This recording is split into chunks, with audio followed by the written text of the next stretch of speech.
Sí, bien. Bueno, bienvenidos, bienvenidas a esta primera Ateneo Interresidencia del año. La verdad que es una alegría enorme poder comenzar con esta actividad que tiene que ver con todo lo que es la formación de los profesionales, pero que la verdad que nos sirve a todos, porque lo que fue el año pasado, bueno, todos estos años de los Ateneos Interresidencia fue un nivel altísimo y que la verdad que nos edifica y nos ayuda a formarnos a todos y a recordar ahí actividades en conjunto. Y este Ateneo, la verdad que es un poco especial porque es un tema que si bien uno piensa, bueno, no es un tema de terapia intensiva, que es lo que por ahí a los médicos de formación les gusta, el respirador, las drogas sinotrópicas, el paciente crítico, pero sí es un tema de todos los días, muy frecuente, y no solamente para nosotros como neonatólogos, sino para todos los pediatras y también para los médicos que hacen medicina general. Porque es un tema tan frecuente en el recién nacido que a veces incluso pasa hasta desapercibido.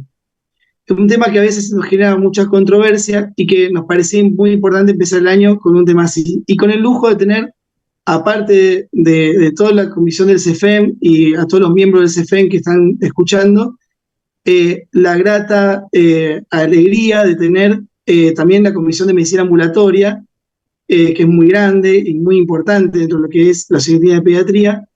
Y bueno, ahora vamos a prestar a los expositores, pero una de ellas, que es la doctora Carolina Aznar, está con nosotros. Así que, de nuevo, es una alegría enorme y volvemos a decir, es un tema harto frecuente, que no se nos tiene que pasar por encima, porque a veces cuando las cosas son muy frecuentes es como que las cotidianizamos demasiado y nos parece que es muy importante ante cada paciente con hiperbilirubinemia, con ictericia, bueno, sentarnos, pensar, ver bien el contexto del laboratorio y es un poquito lo que vamos a hablar en el día de hoy. Así que bueno, les presento a la doctora Etelvina Soria, que también pertenece al CEFEM, a la comisión directiva, y ella va a presentar a los disertantes. Bueno, ¿qué tal? Buenas tardes. Para nosotros, como ya lo dijo Ariel, es una gran alegría poder contar con ustedes, pero sobre todo contar con toda la gente que quiere formarse y actualizarse y ponerse en este desafío que es estos temas, como lo dijo Ariel, que a veces son poco hablados, pero son en la práctica los más frecuentes. Así que vamos a hablar la hiperbilirubinemia, que es aún hoy es un desafío. Y en este desafío, la residencia, estos Ateneos interresidencia, que han sido justamente un espacio creado para la gente en formación, eh, la residencia de Corrientes nuevamente nos dice presente y nos va a presentar dos casos. La residencia de Corrientes pertenece al Hospital Materno Neonatal Eloísa Torrent de Vidal, y lo va a hacer Noelia Jiménez y la doctora Angélica González Faría. Eh, Seguido a esta presentación de casos clínicos, vamos a tener el gusto de poder escuchar a dos expositores profesionales, amigos.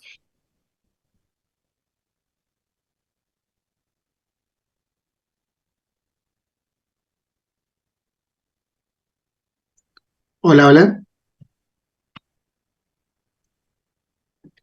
Bueno, parece que se le cortó un poquito a DT, así continúo con la presentación. Como decía Tel recién, la verdad que es un gusto presentar a los dos disertantes que van a estar hoy, que es un lujo.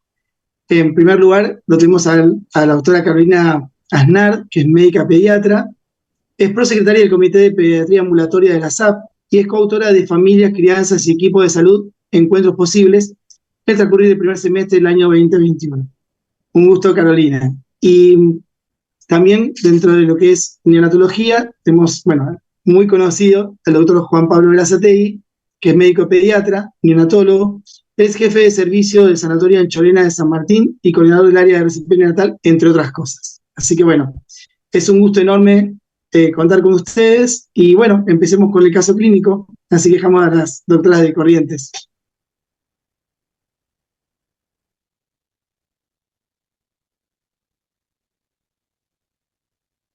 Chicas, están con el mute, a ver si...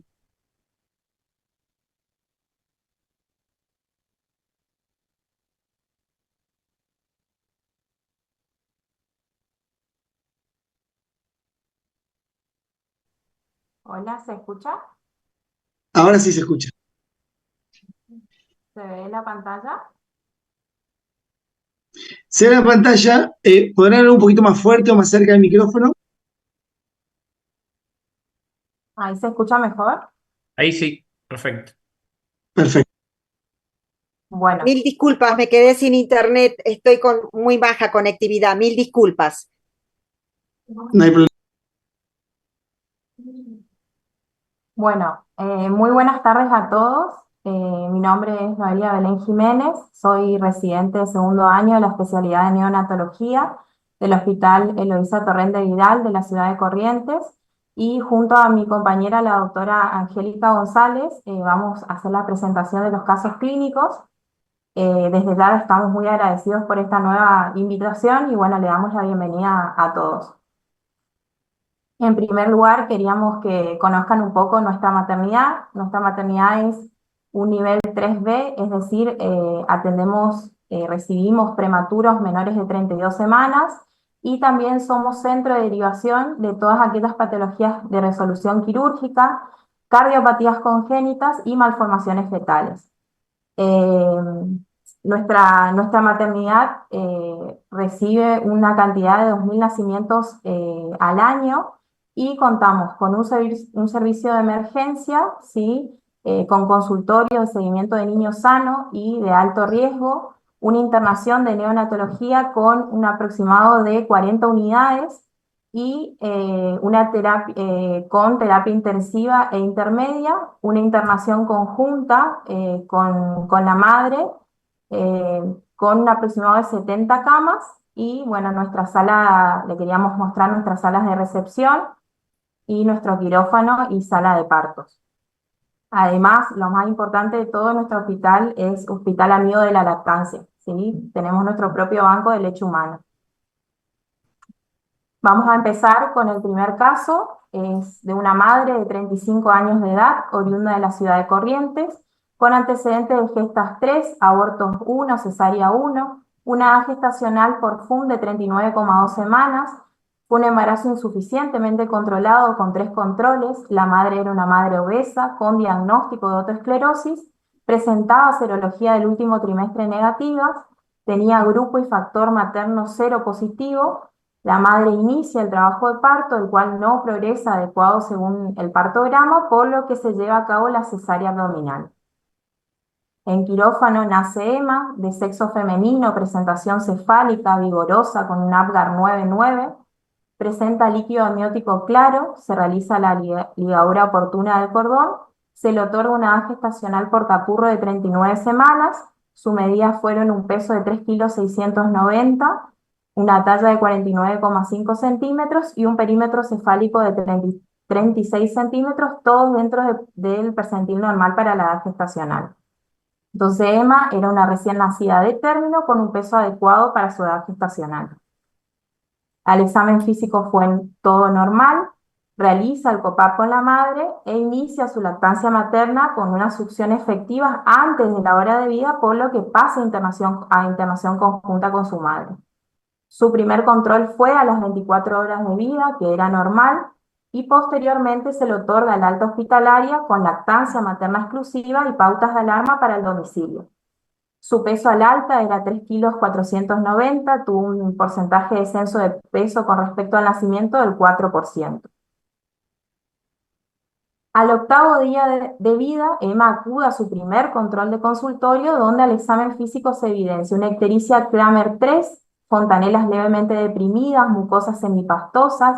La madre refería que mojaba de 3 a 4 pañales diarios y refería también dificultad en la lactancia. Por lo que médica a cargo solicita laboratorio, se recibe un hematocrito de 52%, una bilirrubina total de 27 miligramos por decilitro, a predominio de indirecta de 26 miligramos por decilitros y una bilirrubina directa de 1. Su grupo y factor fue cero positivo, siendo isogrupo isofactor con su madre, y pesquisa metabólica negativa. El peso actual al momento de la consulta era de 3,450 kilos, un descenso de peso del 6,5%. teniendo en cuenta la clínica que presentaba Emma y las curvas que utilizamos en nuestro servicio, que son las que tenemos actualmente, que son de la Academia Americana de Pediatría del 2004, Emma claramente vemos que se encuentra por encima del valor, o sea, con valores para ingreso a luminoterapia, y a su vez tenía riesgo de exsanguinotransfusión. Teniendo en cuenta esto, se decide su internación en la UCIN, se asume como una ictericia por hipoaporte y deshidratación moderada, por lo que se indica luminoterapia, un plan de hidratación parenteral a 130 mililitros kilos días, más lactancia materna. Ahí queríamos ilustrar las lámparas que tenemos en nuestro servicio. Y se solicita un nuevo control a las 6 horas de iniciado el tratamiento. El primer control arroja un valor de 48% de hematocrito, una bilirrubina total de 24 a predominio de indirecta. Estos valores, como vemos, continuaban con riesgos de exsanguinotransfusión y continuaba con valores para fototerapia. Todavía la paciente no estaba totalmente normohidratada, por lo que continuó con luminoterapia y su plan de hidratación parenteral más lactancia materna. El nuevo control se saca 12 horas posteriores a iniciado el tratamiento, informa un hematocrito de 47, una bilirrubina total de 19 a predominio de indirecta, ya fuera de riesgo el valor para exsanguinotransfusión, pero sí con valores límites para luminoterapia. Es por eso que continuó con luminoterapia con lactancia materna exclusiva, pero ya en internación conjunta con su madre. El nuevo control sale a las 48 horas de iniciado el tratamiento, que informa un hematocrito de 47, una bilirrubina total de 11,9, predominio de indirecta.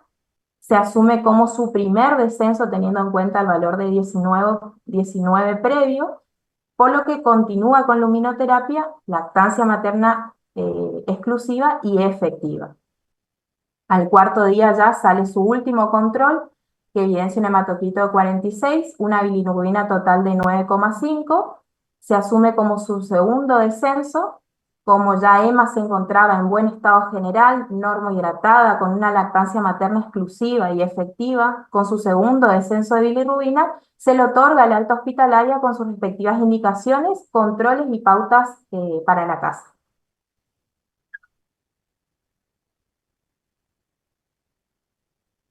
Bueno, mi nombre es González Angélica, soy residente del primer año y voy a presentar el segundo caso. Madre, 20 años de edad, primigesta, oriunda de Corrientes Capital, con una edad gestacional profunda de 39,5, un embarazo insuficientemente controlado, solamente 4 controles, sin patologías maternas, es decir, sin antecedentes, serologías del último trimestre negativas, con un grupo de factor materno A positivo. Inicia con trabajo de parto espontáneo, culminando por parto forzoso. Nace Catalina, sexo femenino, por parto vaginal, presentación cefálica, vigorosa, Apgar 9, se realiza clampeo oportuno del cordón y se realiza COPAP, obteniendo a los 5 minutos un Apgar 9. Pique amniótico claro, edad gestacional por capurro de 39 semanas y las medidas antropométricas por el peso de 3,780 kg, talla de 50,5 centímetros y perímetro cefálico de 36. Todas las medidas también dentro del percentil para la edad.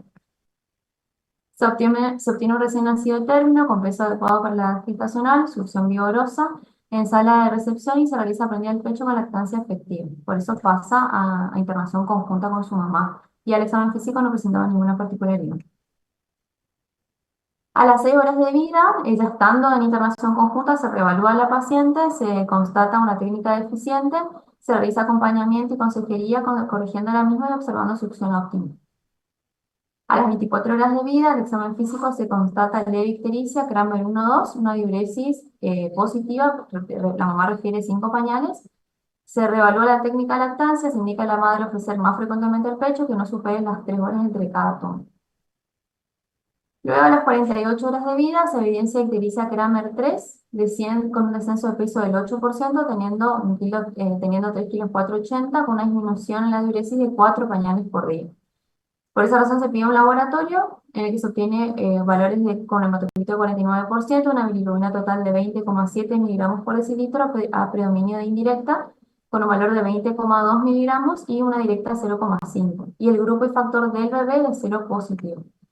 Y teniendo en cuenta las curvas, como mencionó mi compañera, en la primera curva vemos que queda por fuera del rango de sanguinotransfusión, pero sí tenía indicativo la luminoterapia o fototerapia. Se continúa la internación conjunta con su mamá, se asume como una ictericia por hipoaporte, también recién nacido de término, peso adecuado, se indica luminoterapia y lactancia materna exclusiva. A las 48 horas se realiza un control teniendo una hematocrit de 51 con una bilirrubina total de 6,5, una bilirrubina indirecta de 6 y directa de 0,5. En ese caso, como ya están los valores de luminoterapia, se suspende la misma y se continúa con la lactancia materna exclusiva. A las 72 horas, Catalina se encontraba normohidratada con lactancia materna exclusiva y efectiva con un descenso de bilirrubina, por lo que se le otorga el alta hospitalaria con sus respectivas indicaciones, controles y pautas de alarma. Y esos son todos nuestros casos. Muchas gracias y esa es nuestra residencia.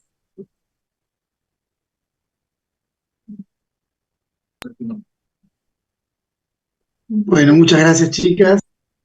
Bueno, ahora sigue Juan con la presentación y si quieres opinar algo del caso clínico. Bueno, ahí comparto directamente o dejan de compartir ustedes si puedo. Ahí está, a ver.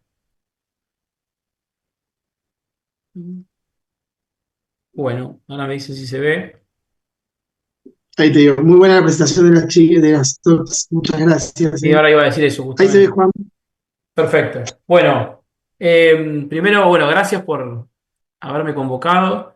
Eh, eh, con Ariel, para que sepan, esto es una teoría de interresidencias. Yo fui compañero de Ariel de residencia de neonatología, con lo cual es algo que nos vincula y nos vincula justamente con esto. Así que, obviamente, que no íbamos a decir que no. Y la verdad, felicito a las chicas por la presentación, porque en forma docente, digamos, fueron mostrando no solamente dónde estaban y dónde están eh, con su maternidad, que es enorme, me sorprendió, la verdad, la felicito por todo lo que tienen, sino lo que mostraron fue también para nosotros cómo trabajan, ¿no? O sea, no solamente el caso, sino el caso con el contexto. Y eso es importante, porque después vamos a charlar un poco ahora, más que nada de temas de diagnósticos, y después cuando repasemos los casos, el contexto tiene mucho que ver en esto, ¿sí? Mucho que ver. Bueno, voy a avanzar porque así no hablo mucho yo demasiado. Bueno, este es quién soy yo. No tengo conflicto de interés respecto al tema, así que bueno, vamos a avanzar. Los objetivos de esta charla van a ser, por un lado, conocer la fisiología del metabolismo de la bilirrubina, un poco para repasar, porque estamos hablando con personas y médicos en formación, con lo cual me pareció importante eso. Conocer los factores predisponentes, interpretar las herramientas disponibles de diagnóstico, conocer su tratamiento y conocer las complicaciones de la hiperbilirrubinemia neonatal. ¿Sí? Bueno, es una entidad muy frecuente en el periodo neonatal y más del 80% de los recién nacidos presentan un alto grado, algún grado de ictericia, perdón. Refleja un desequilibrio temporal entre la producción y la eliminación de la bilirrubina. Tienen que voy a sacar esta imagen de acá, más chiquito, ahí está. Y la producción, por otro lado, la producción excesiva de bilirrubina y o la conjugación hepática alterada contribuyen a esta gravedad de la hiperbilirrubinemia. Y por otro lado, las altas concentraciones de bilirrubina, tenemos que saberlo, y por eso estamos hablando de esto hoy, pueden causar una encefalopatía aguda y kernicterus. Para los que alguna vez vimos un kernicterus, la verdad, y los que, como yo, muchos me conocen porque hablo de encefalopatía neonatal, es un gran desastre, digamos, ¿no? Es un gran desastre. La verdad que un chico lleve un kernicterus es algo muy grave y que no debería pasar. Pero es una de las encefalopatías agudas. Entonces, vamos a tener, por un lado, la ictericia fisiológica y la ictericia patológica, y vamos a tratar de discernir cuál es su diferencia, ¿sí? Y por qué es importante diferenciarlas. Entonces, primero vamos a hablar del grupo M, grupo hemo, como lo quieran llamar, es el componente transportador del oxígeno dentro de la molécula de la hemoglobina, ¿sí? Es degradado en tres componentes, hierro, CO2 y biliverdina, que será convertida en bilirrubina no conjugada, ¿sí? O sea, la biliverdina termina siendo bilirrubina no conjugada. Por cada gramo de hemoglobina producimos 34 miligramos de bilirrubina, lo cual no es poco. Y la medición de CO2 o de dióxido de carbono, digamos, en aire expirado, puede utilizarse como para estimar la producción de bilirrubina. La bilirrubina no conjugada, por otro lado, que es liposoluble, es rápidamente liberada hacia el torrente sanguíneo, se une a la albúmina, se transporta al hígado y una enzima que es la glucuronidrotransferasa es quien la transforma en bilirrubina glucurónido, que es finalmente la bilirrubina conjugada. ¿Sí? Entonces, fíjense los mecanismos que pueden ser alterados y que nos pueden producir una u otra bilirrubina aumentada. ¿Sí? Y la conjugada, ¿sí? O hidrosoluble, es excretada mediante la vía biliar hacia el intestino. En presencia de flora intestinal continúa su metabolismo y es excretada junto con las heces. Por eso la importancia de la flora. Y en ausencia de la flora o en ayuno prolongado, la beta-glucuronidasa, esto es importante, la deconjuga, ¿sí? Pudiendo ser reabsorbida, lo que ustedes conocen en la residencia como el famoso circuito enteropático, ¿sí? Entonces, este es un poco el esquema del metabolismo bien comprimido, bien resumido, ¿sí? Que tenemos que tener siempre en el razonamiento para saber de qué estamos hablando, ¿sí? Este es un resumen en un dibujo muy esquemático sobre lo que acabamos de decir, desde la hemoglobina hasta el urobilínógeno y el estercobilina. Esto obviamente que les va a quedar, así que olvídense de copiar algo. Entonces, cuando hablamos de ictericia fisiológica, o sea, el primer redondel que les dibujé, ¿sí? Podemos decir que no aparece en el primer día de vida, que se produce a expensas del aumento de la bilirrubina indirecta. Que la bilirrubina directa es menor a 2,5 miligramos por decilitro en general, ¿sí? Tiene una distribución cefalocaudal en cuanto al aspecto, cuando uno lo observa, la ictericia, ¿sí? La duración no es mayor de 7 a 10 días, el examen físico es normal, el ritmo de ascenso es menor a 5 miligramos por decilitro por día, esto es importante. Y la ictericia visible, la ictericia visible, ¿sí? Que si uno tuviera que hacer una bilirrubina sérica sería mayor a entre 5 y 6 miligramos por ciento. Y la incidencia, quiere decir los casos que se van produciendo, en el 60% de recién nacidos sanos, y el pico medio de esto es de 5,5 en caucásicos, y esto es importante porque el mundo ha cambiado, la sociedad ha cambiado y en nuestros pacientes puede haber desde no solamente descendientes de españoles e italianos como había hace muchos años, sino que ahora tenemos personas de todo el mundo que circulan desde asiáticos, afroamericanos entre nuestras unidades. Y eso hay que tenerlo en cuenta. Entonces, ¿qué características tiene el neonato como para que se produzca hiperbilirubinemia y tengamos como resultado una ictericia? ¿Sí? Mayor masa de glóbulos rojos, esto se da por el ambiente intrauterino hipóxico, la menor vida media de la hemoglobina fetal, esto es algo que siempre enseñamos en la residencia, ¿sí? Y que es verdad, aparte. La eritropoyesis inefectiva, ¿sí? Que se dio en el periodo previo, ¿sí? La inmadurez hepática, que es una realidad, hay menor actividad de la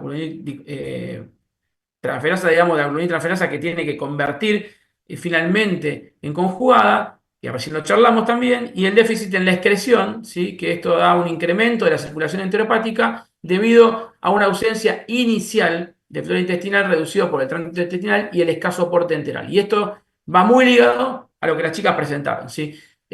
Por eso es tan importante cosas que dijeron en muy buenos términos como hablaron de lactancia efectiva, hablaron de COPAP, hablaron de evaluación del COPAP, hablaron de evaluación de la lactancia y esto es fundamental para el transcurso de la internación del neonato desde que nace y su vínculo con su madre, ¿sí? Y la evaluación previa al alta.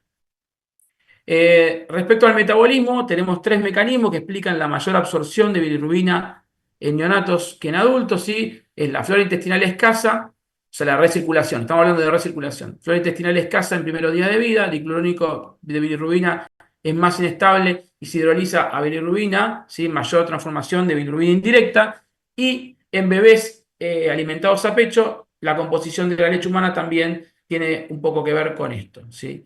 Entonces, un poco ya mostraron las chicas, y esto después vamos a hablar de qué curvas usar o qué curvas no están más recomendadas que otras, o a qué edad gestacional, pero básicamente nos movemos en estas curvas que tienen un riesgo alto, un riesgo intermedio y un riesgo bajo, dependiendo de cuál va a ser el valor según las horas de vida y el percentilo en donde se ubique el paciente, ¿sí? Groseramente es esto lo que hacemos.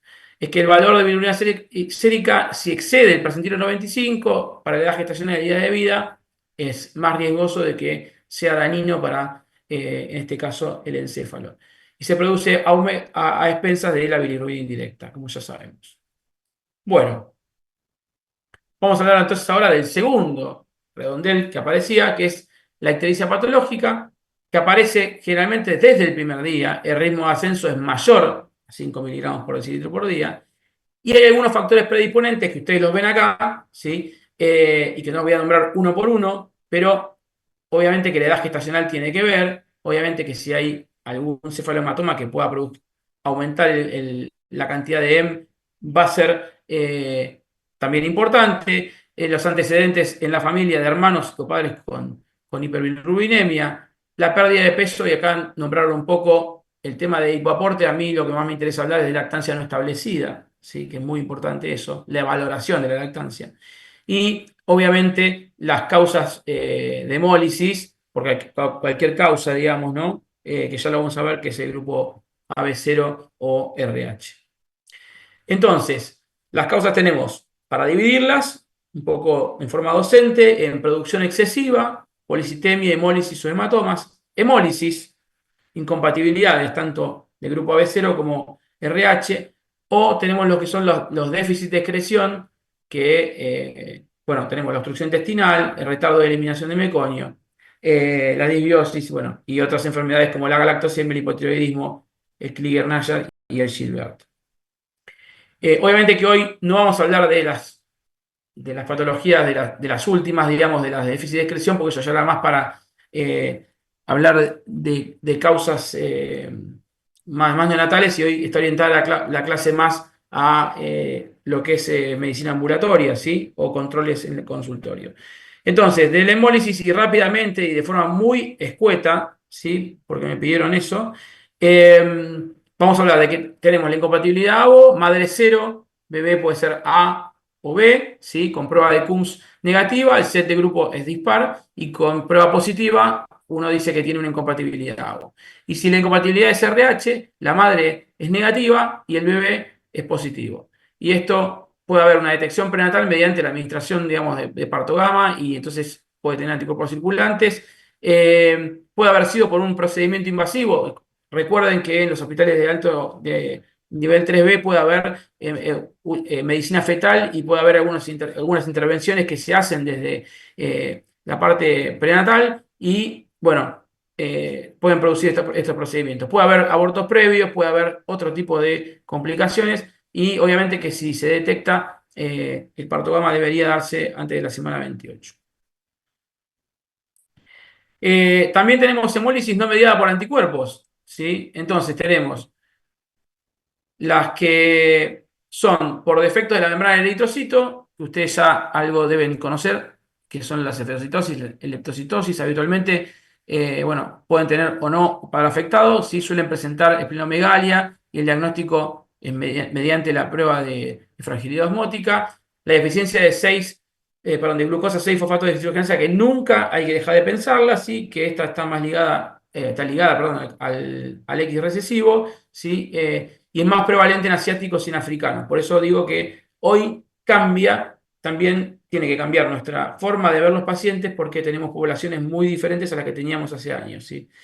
El diagnóstico mediante la determinación de enzima en los glóbulos rojos, y tener en cuenta siempre la asociación con el síndrome de Gilbert, ¿sí? Y obviamente las talasemias o el déficit de piruvato quinasa. En ninguna de estas voy a hacer hincapié, porque ya les dije que no está la clase orientada hacia eso.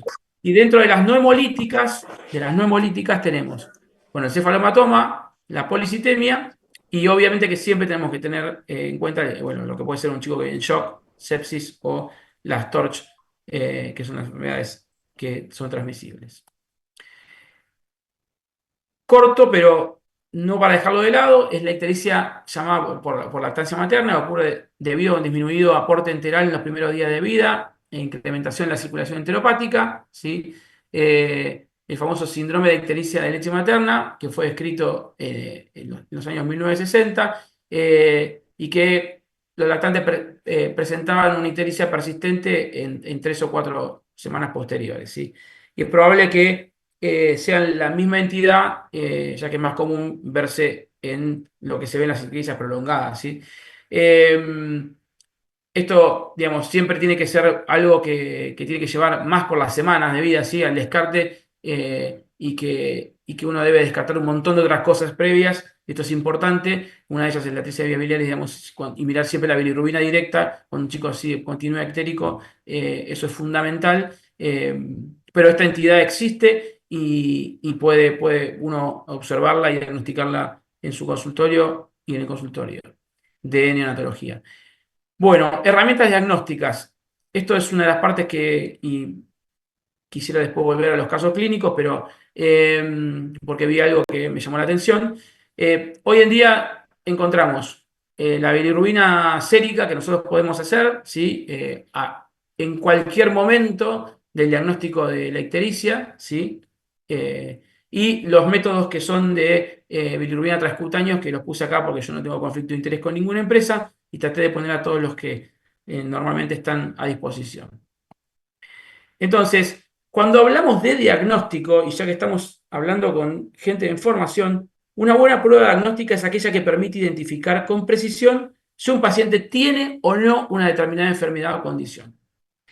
Para que sea considerada de calidad, debe cumplir varios criterios claves, ¿sí? Entonces, lo importante es que las pruebas diagnósticas determinen con precisión si un paciente tiene o no tiene, ¿sí? Entonces, una prueba diagnóstica, para que sea buena, tiene que tener alta sensibilidad, alta especificidad, ahora vamos a ver qué es eso, un valor predictivo positivo, ¿sí? Y un valor predictivo negativo que la avale, ¿sí? Entonces, si alta sensibilidad, ¿qué quiere decir? Que tiene capacidad para detectar la enfermedad cuando ésta está presente. Y una prueba muy sensible tiene pocos falsos negativos, es decir, ¿se entiende, no? O sea, tiene con mucha sensibilidad para detectar en aquella que esté presente. Y lo más importante también es que tenga una alta especificidad, es decir, la capacidad de identificar correctamente a quienes no tienen la enfermedad. Sí, es muy específica la que tiene falsos positivos. ¿Sí? Pocos falsos positivos. Pocos. Entonces determino a todas las que la tienen y dejo afuera las que no la tienen. ¿Sí? Esa es una buena prueba diagnóstica. Entonces, eso me va a dar que un valor predictivo positivo tenga que decir que el paciente tiene la probabilidad de que tenga la enfermedad si la prueba es positiva y tiene una baja probabilidad de que si la prueba es negativa tenga la enfermedad. Si nos quedó claro eso, ¿sí? Aparte, tiene que tener reproducibilidad, rapidez y accesibilidad, bajo costo y validez clínica, que yo creo que es lo más importante. Es decir, reproducibilidad quiere decir la consistencia de los resultados de la prueba si se repite las mismas condiciones. Yo tengo el mismo paciente, le hago de vuelta el test diagnóstico y me da exactamente lo mismo, ¿sí? No varía ante cualquier cosa. Idealmente que sea rápida de realizar y disponible. Si yo tengo disponible el objeto para hacer el diagnóstico. Y que aparte sea de bajo costo y mínima invasividad. Eso no es menor, ¿sí? No es menor, porque los pacientes vienen a tener un control o vienen a tener una consulta, no vienen a que uno lo invada, ¿sí? ¿Está bien? Y la validez clínica es que realmente ayude a tomar decisiones clínicas. Y en esto, después vamos a volver a los casos clínicos como están planteados y vamos a empezar por algo que es muy importante. Quiere decir que si yo lo tomo para tomar decisiones clínicas, me sirve para diagnóstico, tratamiento y pronóstico. Y estas 8 cosas son las que definen una buena prueba diagnóstica. Entonces, los criterios de Kramer. Hoy los nombraron varias veces en los 2 casos clínicos, ¿sí? ¿Qué dicen los criterios de Kramer? Zona 1, zona 2, zona 3, zona 4 y zona 5.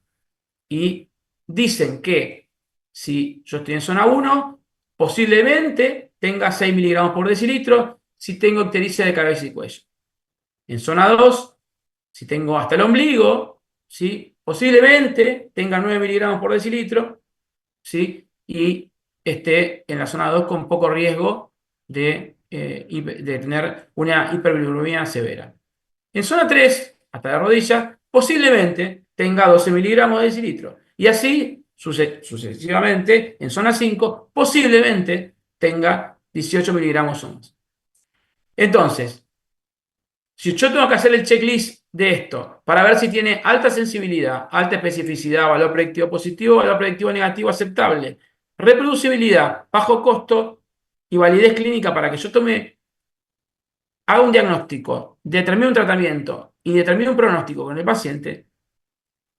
La verdad es que no es un buen test de diagnóstico. Yo tengo que hacer una curva ROC, ¿sí? Para ver si realmente tiene sensibilidad y especificidad. Esto hace ya un tiempo que se dejó de utilizar porque realmente no tiene alta sensibilidad, no tiene especificidad, ¿sí? No produce un valor predictivo. O sea, todos los que tengan zona 2 o zona 3 los puedo dejar tranquilos y irse a la casa, ¿sí? Entonces, si yo tengo que hacer el checklist, yo a este checklist le diría que no lo pasa, ¿sí? Si yo tengo que ir al bilirrubinómetro transcutáneo, ¿sí? Que está orientado a chicos mayores de 35 semanas, ¿sí?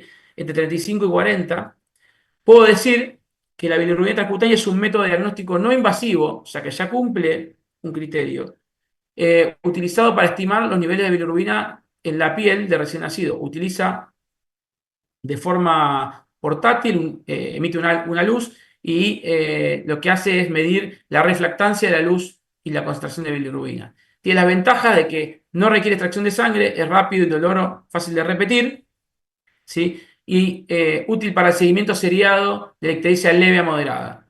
Y las limitaciones que tiene es que tiene menor utilización en prematuros, ¿sí? Aunque hay varios estudios para esto, y puede subestimar un poco el valor si pasa a los niveles que el fabricante me pone como limitante, lo cual no debería pasarse. Tiene una sensibilidad entre el 90 y el 95%, una efectividad entre el 70 y el 85%, y un área bajo la curva, que es esto, especificidad y sensibilidad, perdón, al revés, es que entre 0,87 y 0,94, lo que dice que es muy buen dispositivo para la población estudiada, ¿sí? O sea que es útil como herramienta de cribado, ¿sí? ¿Sí? Y detecta y tiene valor predictivo positivo y negativo muy aceptable.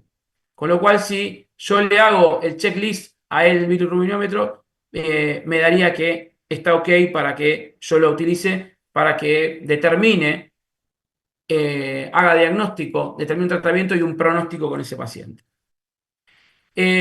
Respecto a los datos de laboratorio, sí, que tengo que tener en cuenta, tengo el grupo de factor, la CUMS, que son los que yo determino para saber si el grupo de factores está bien, si tengo una incompatibilidad o no, la bilirrubina total y directa, que es un método de diagnóstico excelente, ¿sí? El hematocrito y los reticulocitos para evaluar si tengo o no una incompatibilidad, sea eh, ABO o RH, el frotis si quiero ver alguna alteración de la hemoglobina o del glóbulo rojo, el ionograma por si quiero ver si el paciente realmente está deshidratado con hipoporte, y la albúmina porque ustedes ya saben que se adosa a la bilirrubina para ser conjugada. Entonces, Así como que ¿la esto. bilirrubina total y directa es un muy buen método de diagnóstico? Sí, lo sigue siendo. Lo que tiene en contra es que tengo que invadir el paciente, ¿sí? Tiene un costo, obviamente, pero es mucho menor que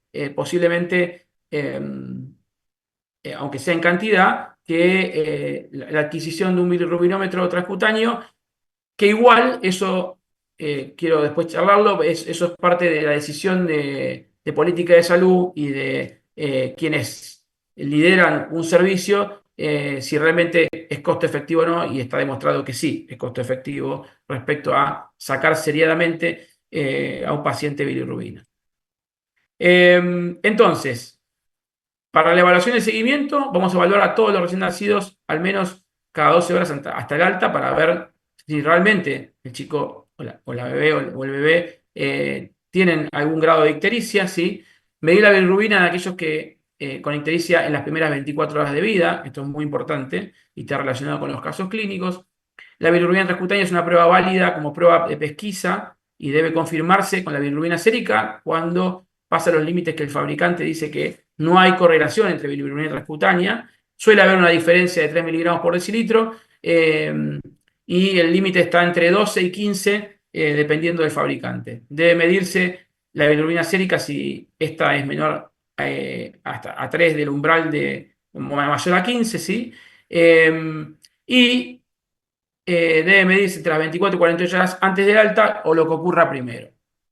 Es muy importante tener en cuenta la velocidad de ascenso, que eso lo dijimos, entre 0,3 miligramos por decilitro en las primeras 24 horas de vida y mayor a 0,2 luego, ¿sí? Y una vez que es detectada la disminución espontánea de bilirrubina, el riesgo de hiperbilirubinemia posterior es mucho más bajo.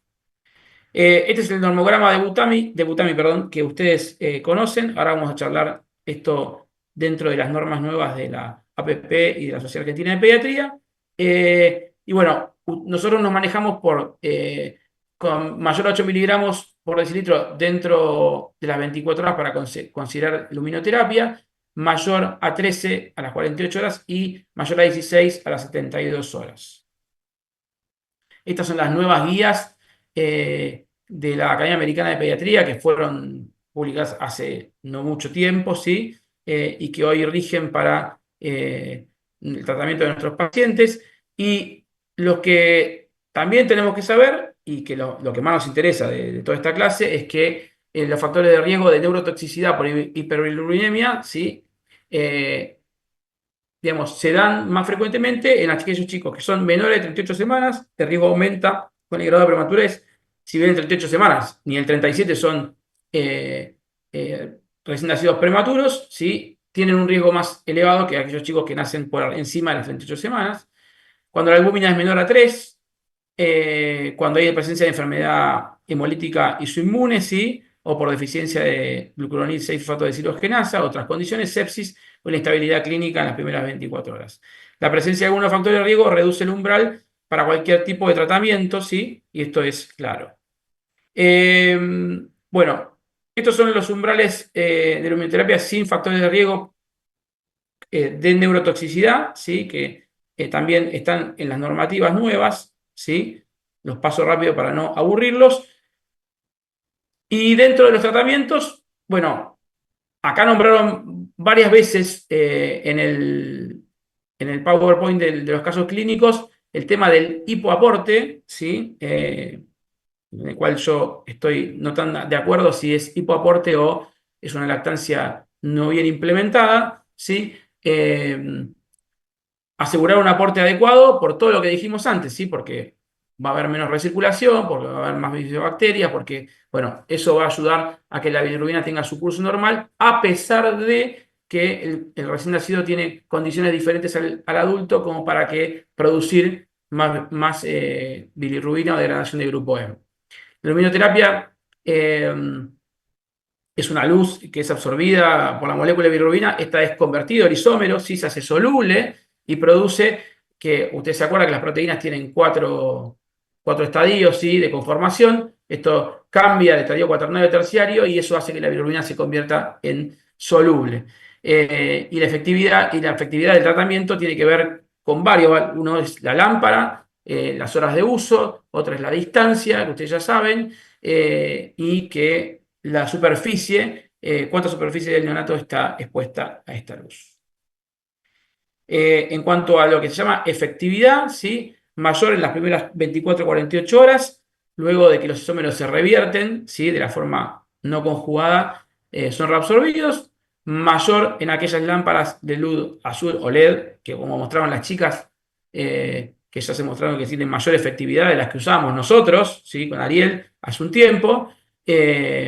Disminuye la necesidad de exsanguinotransfusión, principalmente en los chicos que tienen hemólisis, incompatibilidad, sumado a otras cosas como la gamma-globulina, ¿sí? Y depende, como dije antes, de la irradiancia, ¿sí? Que debe ser medida.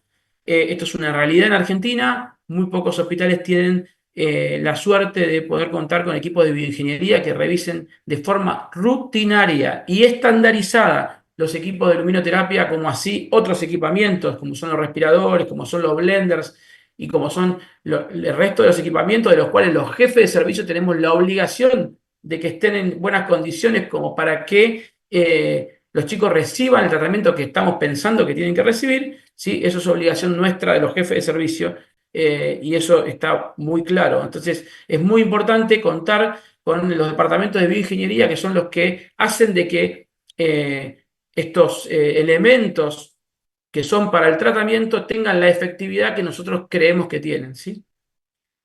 Entonces, recordar que estos chicos en luminoterapia deben tener protección ocular, que deben tener una adecuada hidratación, es decir, hay que darle tiempo para que, si están en lactancia, como mostraron las chicas en el caso, el segundo caso, puedan la madre tener claro qué es lo que tiene que hacer con la alimentación. Se puede incrementar la irradiancia añadiendo otra lámpara. Acuérdense que tampoco uno puede añadir lámparas por cualquier lado, tienen que estar relacionadas con la superficie en la cual la luz va a tener un efecto. Y bueno, si lamentablemente ninguno de los tratamientos que pensamos que le vamos a ofrecer al paciente tienen efectividad, ¿sí? Porque el paciente tiene otro problema, con lo cual hay que tomar otra determinación, bueno, tenemos que avanzar sobre un procedimiento que es muy complejo, ¿sí? Para los que hicimos mucho esto durante mucho tiempo, sabemos la complejidad de la sanguinotransfusión, sí tiene sus efectos beneficiosos sobre el paciente, que está muy grave, pero a su vez tiene muchos riesgos, ¿sí? Ese reemplazo de sangre del paciente por donantes, ¿sí? Mediante repetidas alícuotas que se van haciendo recambios, controlando un montón de parámetros fisiológicos, entre ellos la tensión arterial y laboratorios como el calcio, bueno, y la frecuencia cardíaca, y que el paciente tenga un electro que no haga una parada cardiorrespiratoria y haga una apnea severa. Bueno, hay un montón de cosas que uno controla cuando hace la exsanguinotransfusión. La idea de hacerlo es producir el efecto de sustracción de la bilirrubina, ¿sí? Eliminación de anticuerpos y la correlación y la corrección de la anemia, ¿sí? A veces tenemos que transfundir y después exsanguinar porque el paciente nace con un hematocrito muy bajo debido, por ejemplo, a una incompatibilidad RH. Se utiliza sangre de isogrupo, RH negativa, ¿sí? Y se intercambian 2 veces la volemia de recién nacido. El volumen de recambio es 2 a 4 mililitros por kilo y se realiza, bueno, se puede hacer isovolumétrica con 2 catéteres, arterial o venosa. No me voy a poner a explicar esto porque, digamos, no era la idea de la clase, pero o por el mismo catéter sacando e introduciendo. Bueno, estas son las normas de sanguinotransfusión y obviamente que, como les dije, tiene muchas complicaciones. Para los que tuvimos que hacerla durante un tiempo, le tememos muchísimo, porque es muy tedioso, porque uno se puede, si no lleva una planilla y un check, no se puede equivocar y tiene que sacar y introducir la misma cantidad, y pueden haber trastornos metabólicos muy importantes, como ser la hiperpotasemia, la hipocalcemia, y que, aunque uno las lea así como hiper, son muy complejas y hay que, riesgo de arritmias, lo hemos visto, paradas cardíacas lo hemos visto, sobrecarga de volumen lo hemos visto, ¿sí? Y como siempre, riesgo siempre de infecciones y producir alguna otra complicación. ¿Hay otros tratamientos? Sí, sí, uno tuvo que meter o utilizar el guante a veces de, por ejemplo, usar un inductor enzimático como el fenobarbital, que no es la función del fenobarbital, pero que produce un efecto secundario de producir una inducción enzimática y la conversión de bilirrubina. Y lo que sí hemos usado muchas veces y seguimos usando, la utilización de gamma-globulina en la anemia hemolítica para producir la organización de los anticuerpos y producir una anemia más alejada, ¿sí? Y evitar el riesgo de tener que hacer una exsanguinotransfusión. Bueno, ¿cuál es la toxicidad de la bilirrubina? Ustedes ya la conocen, pero es la alteración del metabolismo neuronal y la transmisión sináptica. Mayor bilirrubina libre, hay mayor posibilidad de neurotoxicidad, ¿sí? Y hay factores que alteran también la conjugación de bilirrubina y favorecen la entrada de bilirrubina al sistema nervioso central a través de la barrera hematoencefálica, como son la anoxia, la isquemia, la asfixia mal llamada, bueno, o encefalopatía hipoxico-isquémica o un evento de hipoxisquemia, ¿sí? La acidosis, obviamente las enfermedades como infectológicas como la meningitis, algunos tumores, ¿sí? Que pueden empeorar la neurotoxicidad, ¿sí? La neurotoxicidad temprana o aguda es reversible si se elimina, bueno, el pigmento, y la tardía, para los que hemos visto casos de kernicterus, es irreversible, ¿sí? Afecta a los ganglios de la base. el globo pálido y lo que ustedes entienden de cuáles son las funciones en los ganglios de la base, el hipocampo, los núcleos vestibulares y el cerebelo, ¿sí?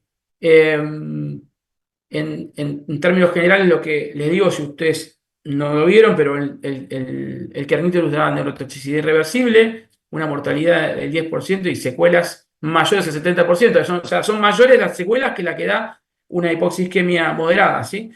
Para que se den una idea, la gravedad que tiene esto. Los signos iniciales son succión débil, letargo, llanto agudo, ¿sí? Fiebre, puede tener fiebre, uno piensa que es la deshidratación, pero es por esto, ¿sí? Hipotonía, crisis hipertónicas, y es un cuadro, la verdad, es un cuadro muy feo, ¿sí?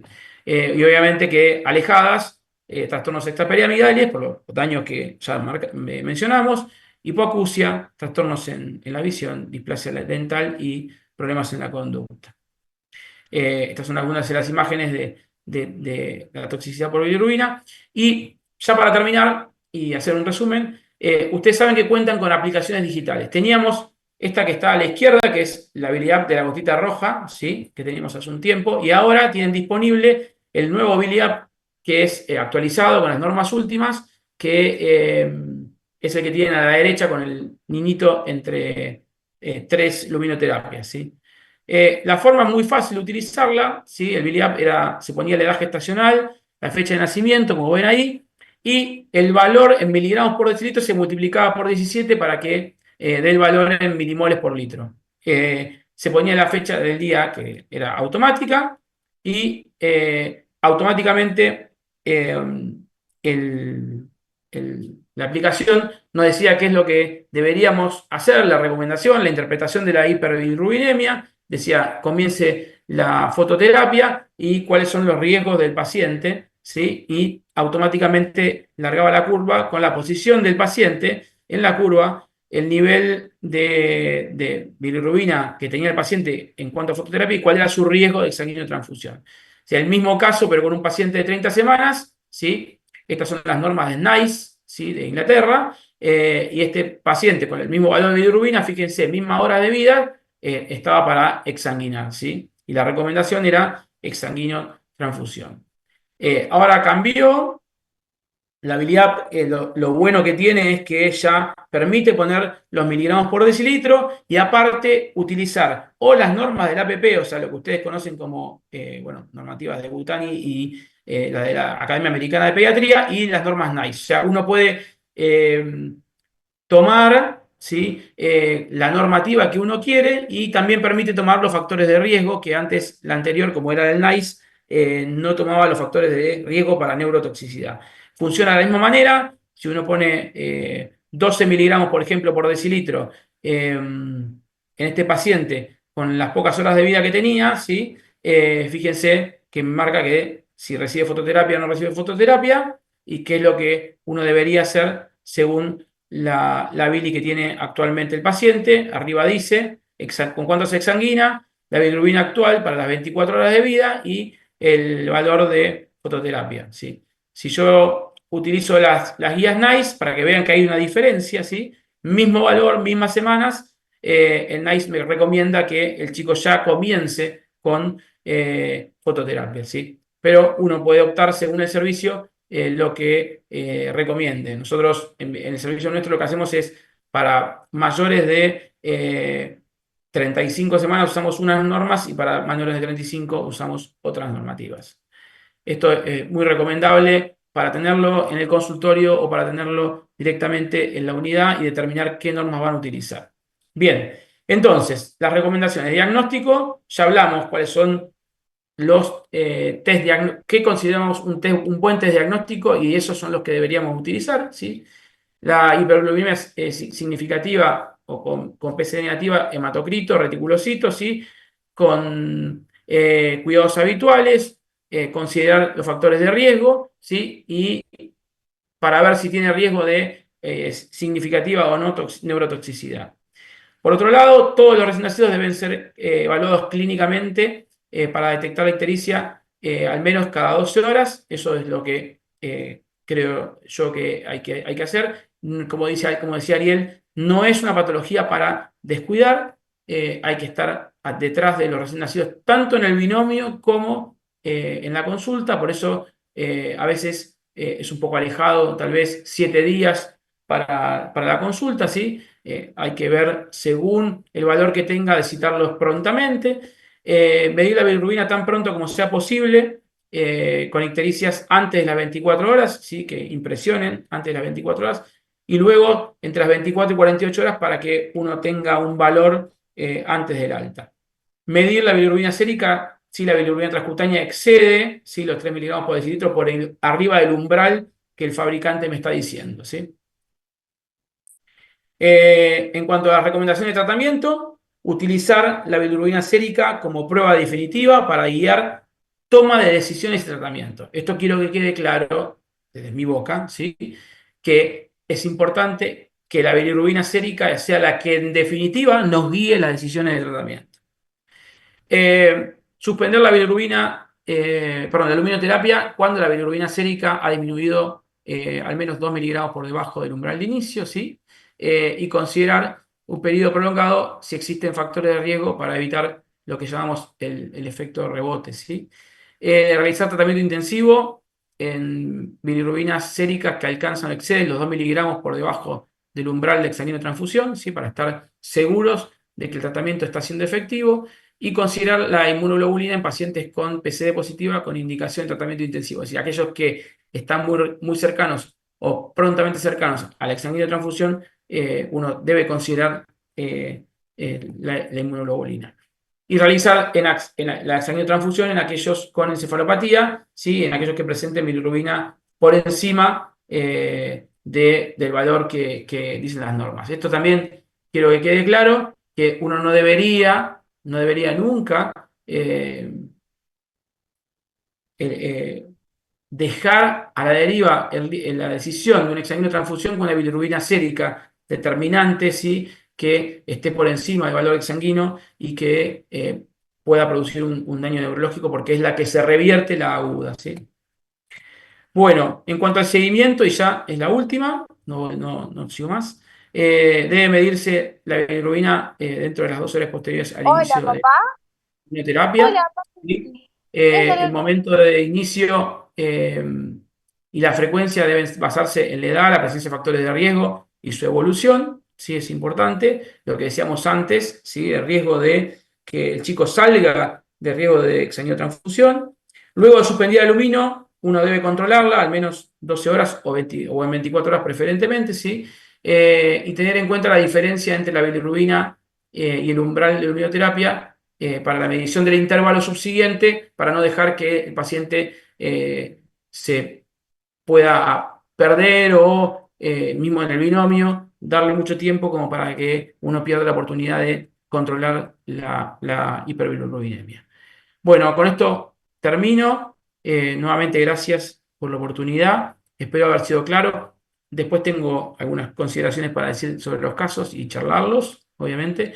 Traté de hacerlo lo más menos intensivista posible, Ariel, y bueno, tratar de tocar un poco, no dejar de tocar en ningún aspecto.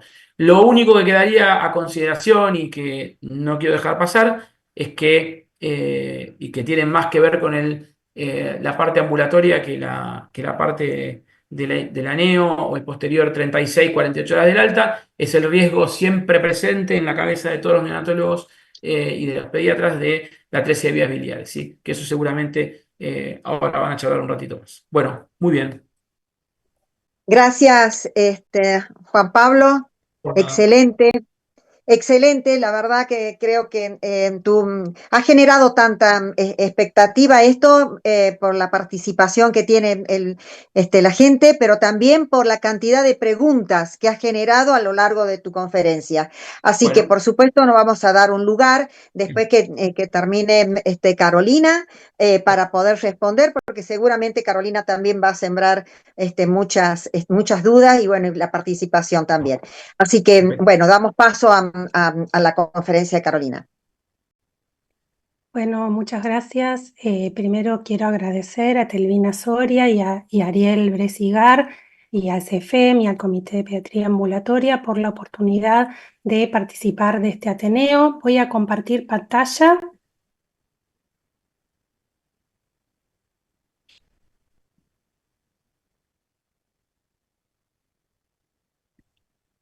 A ver, no sé por qué no la veo correctamente.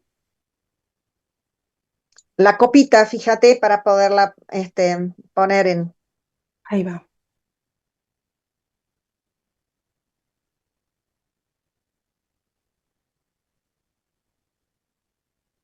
Ahí Ahí estamos estamos. bien.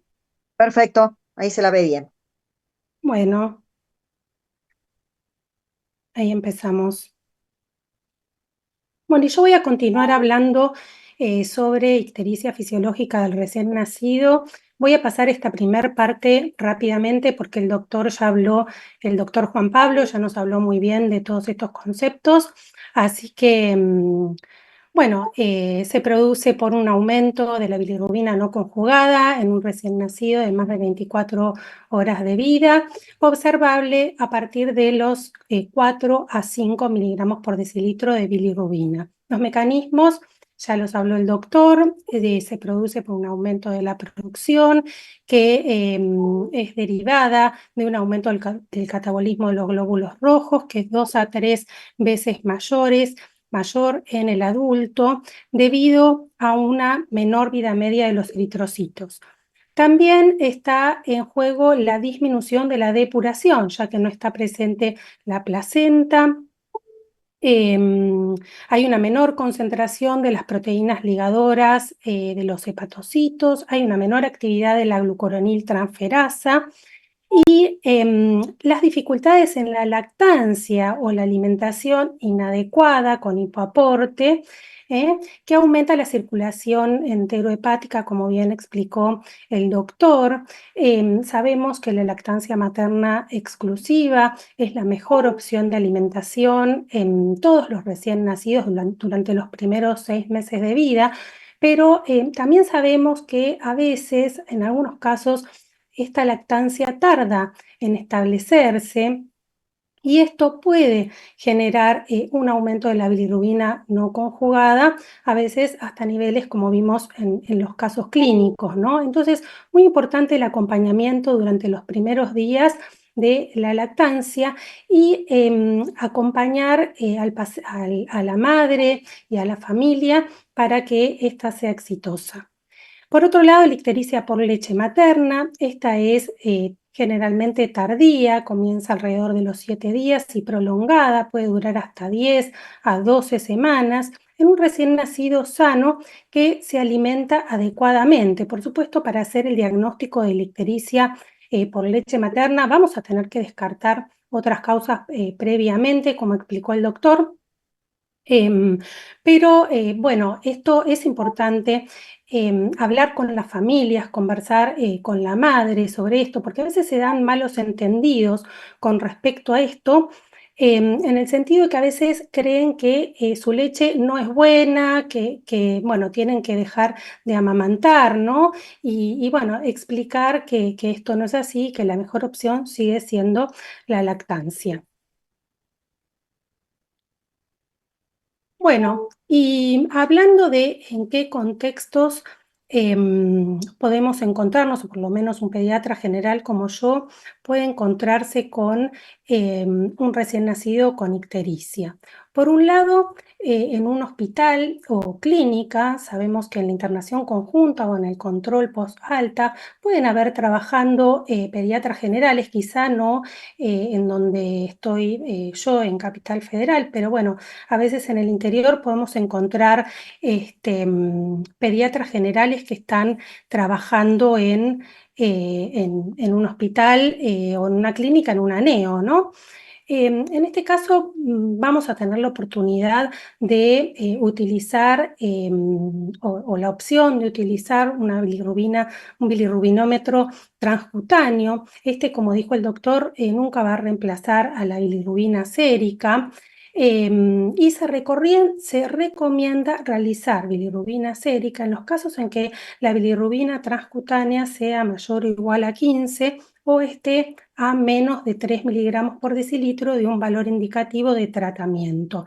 Nunca utilizarlo en un paciente que recibió luminoterapia y lo tenemos que controlar, y tampoco utilizarla para decidir un ingreso a luminoterapia. También podemos encontrarnos con un paciente con ictericia en el consultorio particular. En este caso no vamos a tener la oportunidad de realizar bilirrubina transcutánea, va a tener que ser bilirrubina sérica. Generalmente enviamos a un laboratorio cercano de la prepaga o de la obra social del paciente con la inscripción urgente en la indicación. Por supuesto, esto lo podemos hacer si los padres son confiables y sabemos que el paciente luego nos va a enviar el resultado por WhatsApp o va a volver con el resultado. Perdón, ¿se escucha? Perfecto. Sí, Está bien, perfecto, perfecto, porque como Carmen. te diga que estaban todos, está bien. Bueno, Atentos, Carolina. Nada bueno, más. perdón. Bueno, a veces nos pasa como pediatras generales que recibimos bebés muy chiquitos en el consultorio. A veces me ha pasado de tener consultas de bebés, no sé, de 5 días, de 6, de 7 días, y a veces con ictericia, la verdad. Y bueno, en ese momento nos planteamos, ¿no será mejor que lo vea un neonatólogo a este bebé, que lo siga un neonatólogo? Y la verdad que si el bebé es un recién nacido de término, sano, que no tiene factores de riesgo para hiperbilirrubinemia grave y que la familia es confiable, la verdad que podemos seguirlos como pediatras generales, solicitar el laboratorio y evaluar al paciente en ese mismo momento o unas horas después. Hacer un seguimiento cercano, ¿no es cierto? Y en el caso en que sea necesario, sí vamos a derivar a neo, que eso lo voy a hablar más al final. Después también podemos recibir un paciente con hiperbilirrubinemia en un centro de salud. Esto va a ser una situación muy similar al consultorio particular. En este caso vamos a pedir una bilirrubina sérica en el laboratorio del hospital correspondiente al centro de salud y un seguimiento cercano del paciente. Y acá, bueno, pongo un poco lo que decía Juan Pablo, ¿no? La estimación visual de los niveles de bilirrubina por el grado de ictericia puede conducir a errores, particularmente en niños con pigmentación oscura. Por eso siempre que vemos un paciente con ictericia es conveniente realizar una bilirrubina transcutánea o una bilirrubina sérica, salvo en algunos casos muy puntuales que después voy a hablar más adelante. Bueno, ¿y cómo es la evaluación de un paciente con ictericia? ¿Qué es lo que tenemos que ver en la consulta? Los antecedentes familiares son importantes porque existen enfermedades genéticas que nos pueden llevar a ictericia, como la ictericia familiar transitoria o el síndrome de Crigler-Najjar. Los antecedentes, por supuesto, del embarazo, si el embarazo fue controlado, las serologías, el parto, si es un paciente prematuro o no. Los factores de riesgo, que los voy a volver a mencionar ahora en la próxima diapositiva. El examen físico completo siempre es importante en todos los pacientes, por supuesto, observando el estado general, la antropometría, valorando el aumento o el descenso de peso, la presencia de hematomas, palidez o hepatosplenomegalia. En este caso ya no vamos a estar hablando de una ictericia fisiológica, sino más bien de una ictericia patológica. Ver la técnica de lactancia al momento de la consulta es muy importante. Esto puede realizarse durante la consulta o una vez finalizada la consulta, asegurarse de que el bebé esté tomando bien pecho, cubriendo con su boca toda la areola, con los labios vertidos, y que el cuerpo del bebé esté completamente en contacto con el tronco de la mamá. La frecuencia de lactancia tiene que ser de por lo menos 9 veces al día. Y bueno, ¿qué pacientes van a ingresar a luminoterapia? Aquellos que tengan un valor mayor o igual al valor de corte según edad en horas, edad gestacional, factores de riesgo de neurotoxicidad. cada servicio tendrá sus curvas. Acá yo las que muestro son, bueno, las nuevas, las del 2022 de la Academia Americana de Pediatría. Y bueno, teniendo en cuenta esto, va a ingresar el paciente a luminoterapia. Fíjense que en estas curvas nuevas hay una curva para pacientes con factores de riesgo de neurotoxicidad y una curva para pacientes sin factores de riesgo para neurotoxicidad. Y siempre considerar y tener en cuenta que el pico de bilirrubina el paciente lo va a hacer entre los 3 y los 5 días de vida, que es en realidad cuando el paciente está en su domicilio. Por eso insistimos con el seguimiento estrecho del paciente, que después ahora vamos a seguir hablando de esto. Y otra cosa importante es no indicar exposición solar. La verdad que no hay evidencia científica que esto ayude en algo y puede ser riesgoso para el recién nacido. Bueno, ¿y cuáles son los factores de riesgo para desarrollar una hiperbilirrubinemia grave o no fisiológica? Todos estos que menciono acá, que bueno, ya estuvo hablando Juan Pablo, y lo que más me importa mencionar nuevamente para que nos quede bien claro, es los factores de riesgo para neurotoxicidad por hiperbilirrubinemia, que es la prematurez, la albúmina menor a 3, la enfermedad hemolítica isoinmune, la deficiencia de glucosa 6-fosfato deshidrogenasa, la sepsis y la inestabilidad clínica en las 24 horas previas, por ejemplo, acidosis. ¿Y cómo va a ser el seguimiento de nuestro paciente? Bueno, es importante para el seguimiento poder predecir durante el embarazo y durante la internación el riesgo de hiperbilirrubinemia de cada bebé. Está sugerido solicitar bilirrubina transcutánea o realizar bilirrubina transcutánea o bilirrubina sérica a todos los bebés, tengan o no tengan ictericia, previo al alta. El momento en el que se realiza el control post-alta va a depender de la combinación de varios factores.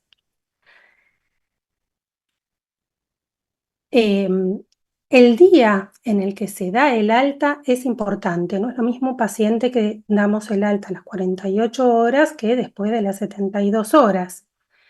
Los factores de riesgo para neurotoxicidad, la edad gestacional y bueno, como acá propone la Academia Americana de Pediatría en su última guía del 2022, que dice, propone hacer la diferencia entre el valor indicativo de luminoterapia, o sea, el valor de corte, y la bilirrubina sérica o la bilirrubina transcutánea prealta. Entonces, fíjense, por ejemplo, si esa diferencia da mayor o igual a 7, sugiere que a ese paciente lo puedo citar en 3 días, o sea, 3 días posterior al alta. Y considerar en ese momento, según el examen físico y la clínica del paciente, si hay que repetir la bilirrubina o no. En cambio, si en un paciente vemos que esta diferencia es, por ejemplo, entre 3,5, acá 3,5 a 5,4, este paciente sugiere citarlo, recitarlo en 24 horas o a lo sumo como mucho en 48 horas y repetir la bilirrubina sérica o realizar bilirrubina transcutánea. Esto se utiliza, este cuadro, este flujograma, se utiliza solamente en pacientes que no han requerido luminoterapia. En aquellos pacientes que requirieron luminoterapia tenemos que tener en cuenta el riesgo de rebote. Este riesgo se da cuando requirieron luminoterapia los primeros días de vida, durante la internación de nacimiento, antes de las 72 horas de vida. Y en los pacientes que tienen prematurez y factores de riesgo. En este caso se va a repetir la bilirrubina sérica o transcutánea a las 12 y a las 24 horas de vida. En el caso en que un paciente no presente factores de riesgo o haya recibido luminoterapia después de las 72 horas de vida, en este caso se volverá a controlar el paciente 24 a 48 horas después de suspendida la luminoterapia. Las indicaciones a la familia siempre hay que darlas por escrito, porque a veces puede pasar que haya confusiones con respecto al día que tienen que volver o que se olviden qué día tenían que volver. Entonces es importante ser claros, explicar y decir que, bueno, que este control es importante. Y también se aconseja retrasar el alta si no puede asegurarse un seguimiento cercano del paciente, ya sea porque vive lejos o porque por algún motivo no pueda volver. Bueno, y para no marearnos, embarullarnos con tantos números, creo que más simple que esto no hay. Este es el cronograma de controles durante el primer mes de vida.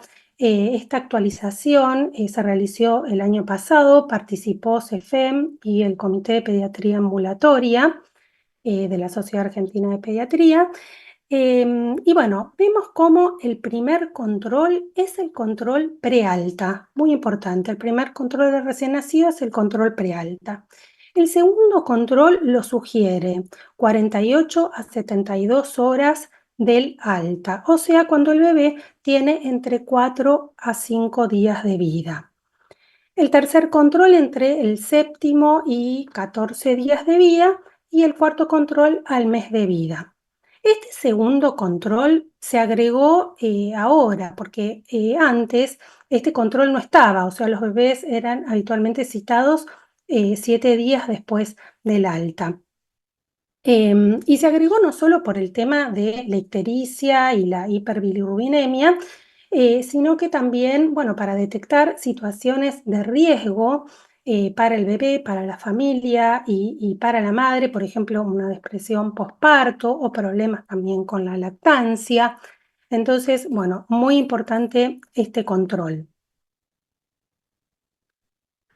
Con respecto a la prevención de la hiperbilirrubinemia, tenemos una manera de prevenirla que es a través de la promoción de la lactancia materna. La lactancia es un acto natural, pero también es un aprendizaje. Entonces es muy importante el asesoramiento prenatal, la consejería y el acompañamiento y además dar confianza a la persona que amamanta, ¿no? Y bueno, la hora sagrada, que ustedes la conocen muchísimo y lo hacen siempre, es fundamental el contacto piel a piel, la puesta al pecho temprana, ni bien el bebé nace. Acá estamos hablando de un recién nacido sano, ¿no? Por otro lado, en la promoción de la lactancia también tienen que estar comprometidos, además del personal de salud, bueno, los neonatólogos, la gineco-obstetra, las enfermeras, las puericultoras, los pediatras. Tiene que estar comprometida también la familia en este apoyo a la lactancia y la comunidad entera, también los gobiernos a través de sus políticas. Y el Estado tiene que garantizar el acceso a la alimentación a las personas que amamantan y también a través de una legislación laboral acorde, ¿no? Porque, bueno, hoy sabemos que, por ejemplo, un padre tiene solamente 2 días de licencia cuando nace su hijo, que eso es, la verdad, muy poco para hacer un acompañamiento de la lactancia. Entonces, es importante pensar a la lactancia humana como un compromiso de todo, no solo de la persona que amamanta. Y hablando de las dificultades, es muy importante detectar estas dificultades porque esto es lo que nos va a llevar a un descenso de peso, a una ictericia y a otros problemas. Entonces, la valoración clínica del bebé, además de, digamos, ver cómo está aumentando, es importante. Y una de las dificultades es el escaso aumento de peso. Para eso, bueno, es importante también valorar la vitalidad, la coloración, la hidratación y la diuresis. Sabemos que muchos bebés tienen un descenso de peso durante los primeros días de vida, máximo de un 8%, recuperándose alrededor del octavo día de vida el peso de nacimiento. Cuando este descenso de peso es excesivo o vemos que el peso de nacimiento no se recupera, en este caso es importante citar al paciente, a la madre y a la familia más seguido para realizar consejería en lactancia, evaluación del progreso de peso del bebé y repetir el examen físico. En casos en que realmente veamos que el bebé no logra recuperar este peso de nacimiento, vamos a indicar leche materna extraída en biberón. En casos como último recurso, en casos extremos, vamos a indicar fórmulas lácteas en poca cantidad y de manera transitoria hasta que la lactancia esté correctamente y bien establecida. Otro problema que puede aparecer en la lactancia es el retraso en la bajada de la leche. La bajada de la leche marca la transición entre la leche madura, el calostro, y la leche madura. Esto puede ocurrir, habitualmente ocurre al tercer día de vida, pero muchas veces esto se retrasa. Y cuando esto se retrasa es cuando puede llegar a haber un descenso de peso del bebé con una ictericia, deshidratación, etc. Bueno, el hecho de que las madres muchas veces dicen, bueno, tengo poca leche. Sabemos que si hay un agarre correcto, la toma esa demanda, o sea, todo lo que el bebé, todas las veces que el bebé quiere y todo el tiempo que el bebé desea, un mínimo de 9 veces por día, es difícil esto de poca leche. Pero acá, o sea, es difícil que ocurra que la madre tenga poca leche, a eso me refiero. Pero acá, bueno, quiero hacer una salvedad que nosotros decimos, bueno, el bebé tiene que tomar pecho a demanda. Pero bueno, ¿qué pasa si ese bebé no demanda? Porque, bueno, duerme mucho o porque es un prematuro tardío. Bueno, en ese caso es importante informar a la familia, a la madre, que tiene que ofrecer, más allá de la demanda del bebé, tiene que ofrecer pecho por lo menos cada 2 horas en un recién nacido. Y lo que decíamos antes, observamos la toma en la consulta, observar la posición de los labios del bebé que tienen que estar revertidos, como acá en esta foto, y el tronco tiene que estar pegado al cuerpo de la madre. Bueno, otro problema que puede pasar es el rechazo del pecho materno en un bebé sano, estoy hablando, no es el rechazo del pecho materno en un bebé que está enfermo y por eso rechaza el pecho, sino en un bebé que está vigoroso, con buena coloración, buena hidratación, que de repente de un momento para el otro rechaza el pecho. Bueno, tenemos que pensar que algo está pasando, un perfume que se puso la madre, nuevo o un ruido fuerte. Esto suele ser transitorio y se suele retomar la lactancia sin ningún problema. Otro problema es el cansancio extremo que muchas veces tienen la madre, inclusive la familia, el padre también. Para esto es importante lo que hablamos antes, la red de sostén familiar, la pareja, los amigos y evitar visitas salvo aquellas que brindan ayuda. Con respecto al frenillo lingual corto, la verdad es que por lo menos a mí y mis compañeros del comité suelen decir lo mismo, no nos suele traer problemas en la lactancia. Generalmente este se elonga con el crecimiento y en el caso de ser poco flexible o realmente traer problemas como un pobre aumento de peso, grietas que son grietas del pezón, que son muy dolorosas para la madre, bueno, en ese caso se consultará con especialistas. En el caso de tener grietas del pezón, es importante asesorar para un agarre correcto, porque muchas veces las grietas son producidas por un mal agarre y son una causa común de abandono de la lactancia, así que hay que estar atentos a esto. El tratamiento de las grietas del pezón es la leche materna masajeada y colocada al sol, secada al sol. Con respecto a la mastitis, es un problema que puede ocurrir.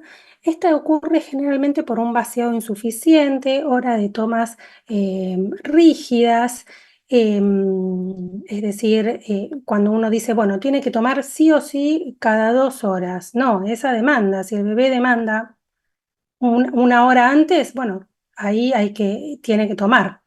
Entonces, tener en cuenta esto y el tratamiento es calor local previo a la lactancia y frío posterior a la lactancia. Y en el caso de que haya síntomas sistémicos, en este caso daremos antibióticos a la madre, cefalosporinas de primera generación durante 10 a 14 días.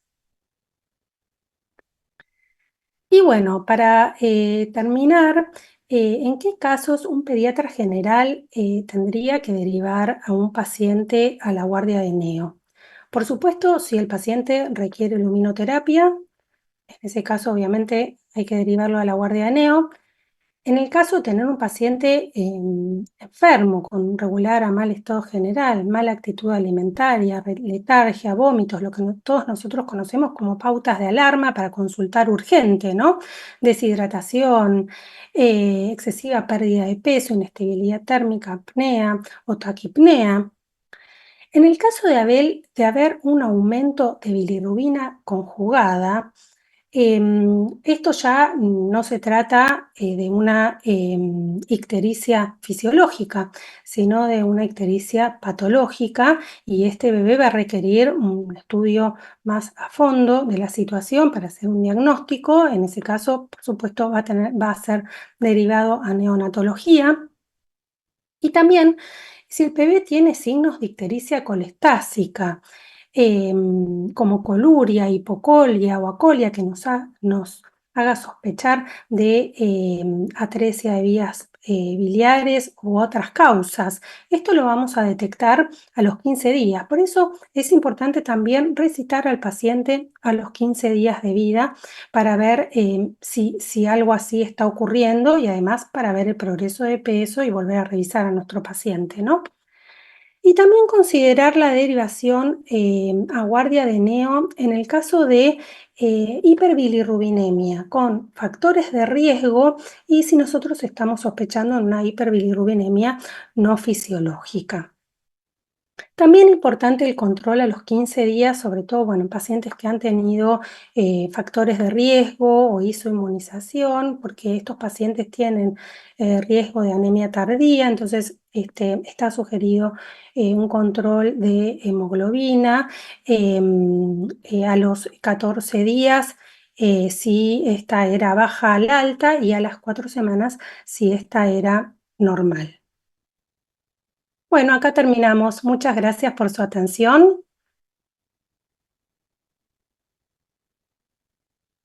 Excelente. Bueno, Carolina, realmente muy buena la presentación y bueno, como decíamos, estás cosechando también algunas, bueno, no solo felicitaciones para todos los expositores, desde los residentes, desde la residencia de Corrientes, realmente, bueno, tanto Noelia como Angie han cosechado felicitaciones y a los expositores también. Muchísimos agradecimientos porque, bueno, han canalizado algunas dudas, pero también han surgido otras. Vamos a pasar directamente a las preguntas porque estamos con un corto tiempo, así que bueno, voy a leer la primera que dice sobre las nuevas curvas de la Academia Americana de Pediatría. Hay referencia de que sean utilizadas en mayores de 38 semanas. ¿Qué quiere? Iguales y mayores a 38 semanas. ¿Qué quiere decir? Que los 37 semanas tienen que ser tenemos que utilizar curvas con riesgo, con factores de riesgo. Es la pregunta. Es muy buena la pregunta. Hoy justo estábamos discutiendo eso discutiendo, no, charlándolo acá en la unidad. Bueno, primero, este es el cortito. Quiero felicitar porque la verdad a los chicos esta es una Ateneo Interresidencia. Nosotros no tenemos ninguna trascendencia. La trascendencia es para ellos. Están formando, ¿sí? Así que felicitarlos. A Carolina, espectacular la clase, me encantó. Me encantó el perfil. Muchas Es gracias una muy también por buena invitar a pregunta. los residentes. Una muy buena pregunta. Yo creo que si uno piensa de quienes la hicieron, las normativas, digamos, es que no quisieron dejar como factor de riesgo, yo tendría que puntear un checklist, sumarle el ser menor de 38. Pero están las otras curvas para aquellos no tienen nada, ningún factor de riesgo, ¿sí? E incluyen a los de 38. Es decir, si yo tengo que puntear 38 más hermano con luminoterapia más asfixia perinatal, bueno, tengo tres factores. ¿Está? ¿Se entiende? Qué diferente que tener 38 semanas nada más o 37 semanas. Con lo cual podría usar la otra curva siendo posiblemente el único factor de riesgo. ¿Me explico? Es decir, desde mi punto de vista, es para puntear y se entiende el conflicto que se genera con esta eh, intersección de edad gestacional, digamos, entre las dos curvas, o este punto medio, pero creo que ahora escuchamos qué dice Carolina, ¿no? Pero yo pienso, y hoy lo charlaba con mis pacientes, o con los pacientes que nosotros atendemos, es que si tiene 38 semanas o 37 solamente, podría considerar la otra, ¿sí? Si no tiene ningún otro factor de riesgo, y diferente es que el chico perdón, que las 37 semanas sean uno más de otros factores de riesgo, ¿sí? Entonces ahí yo iría en la otra curva, claramente iría a la otra curva, ¿sí? Claramente, ¿sí? Aunque tenga uno más, iría a la otra curva. Ahora, si solamente son las 37 semanas, yo iría a la otra curva, a la que no tiene ningún factor de riesgo. Esa es mi opinión, ¿sí? Bien, claro. Hay varias preguntas parecidas con respecto al el diagnóstico que se realizó en el caso clínico que se presentó sobre el hipoaporte y el diagnóstico, o sea, con la deshidratación.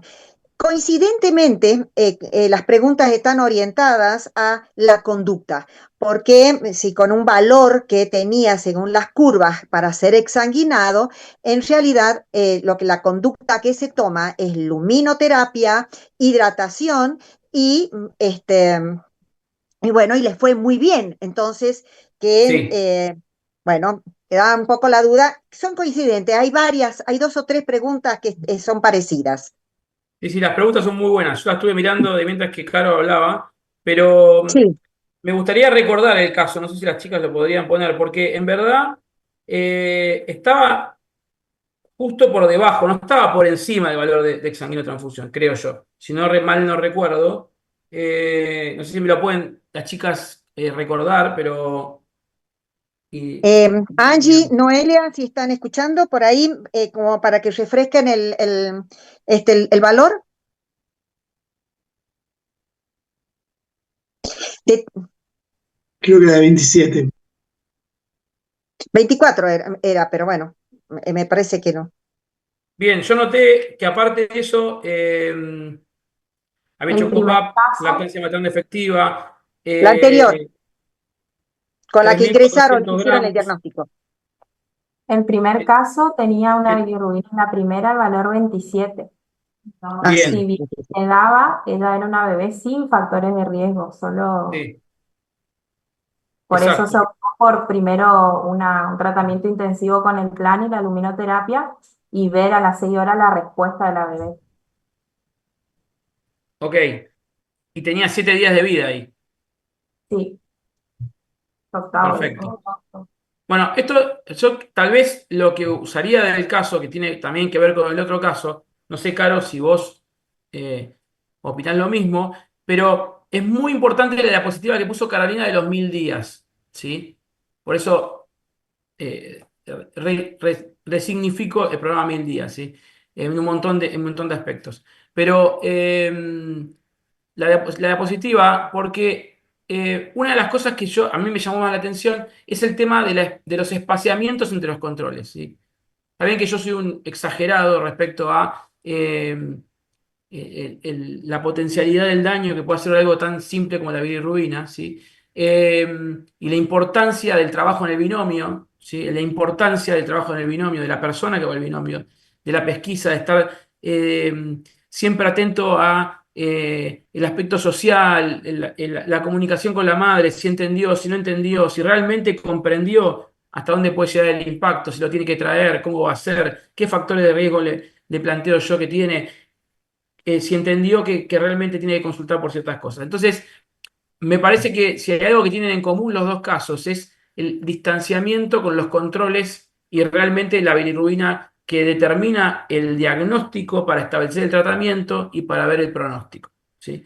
Y de ahí un poco lo que yo planteaba de que ustedes utilizan o en muchos lugares, porque yo he recorrido todo mi querido país, ¿sí? Y conozco muchos lugares, hasta conozco un lugar de un hospital en el interior de Chubut que tenía una sala que se llamaba Solario, porque como dijo Carolina, antiguamente se los ponía las cunas en la ventana que daba al parque de este hospital y les entraba el sol para... Bueno, entonces, digo, conozco mucho de eso y en ese sentido, digo, la importancia de tener claro el hecho de que no es un test diagnóstico la coloración, de que hay que cambiar por tener en cuenta la coloración para ir a tomar la bilirrubina, ¿sí? ¿Se entiende lo que digo? Es cambiar el método diagnóstico. Sí usarlo como clínica, pero no tomarlo como método diagnóstico, como que quedar solamente con eso, ¿sí? Y un poco Carolina lo explicó en sus siguientes diapositivas y llegó a eso. Y creo que los dos casos en común tienen eso, o sea, el llegar a 7 días, tal vez con la consulta no anticipada y con ese valor, tal vez se podría haber pesquisado un poco antes.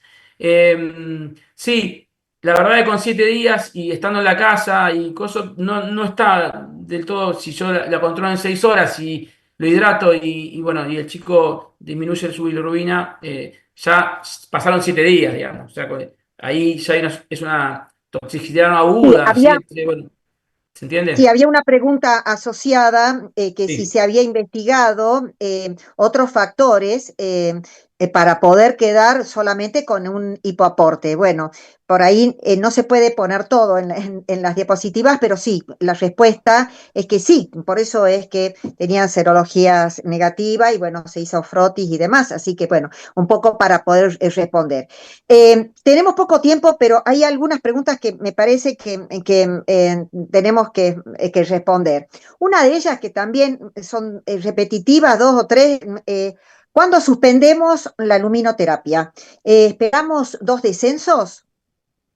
Perdón, Etelvina, yo me olvidé de mencionar una cosa antes que sigamos con la próxima pregunta, que es importante, que es en el cronograma que mostré de controles, el cronograma nuevo, en donde, bueno, sugiere recitar al paciente a las 48 o 72 horas del Sí. alta. Inclusive no tiene importancia, o sea, no le damos importancia a si se hizo o no se hizo la bilirrubina prealta. Es decir, en los casos en donde no se puede hacer o no contamos con una bilirrubina prealta, que puede pasar, puede venir un paciente al consultorio en donde no tengo la bilirrubina prealta.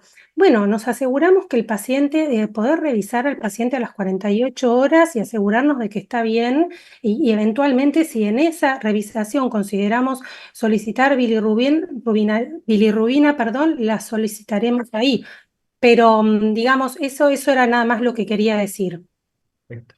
Carolina, te agradezco porque esto es una de las cosas más importantes que tenemos que tener en cuenta, justamente que es el control a las 48 horas del alta y justamente para dar cumplimiento a esto que es totalmente preventivo. Y así que excelente tu aporte y tu énfasis en que tenemos que tener bilirrubina antes del egreso y que si no lo tenemos, tenemos una oportunidad más y que no podemos dejarla pasar. Excelente.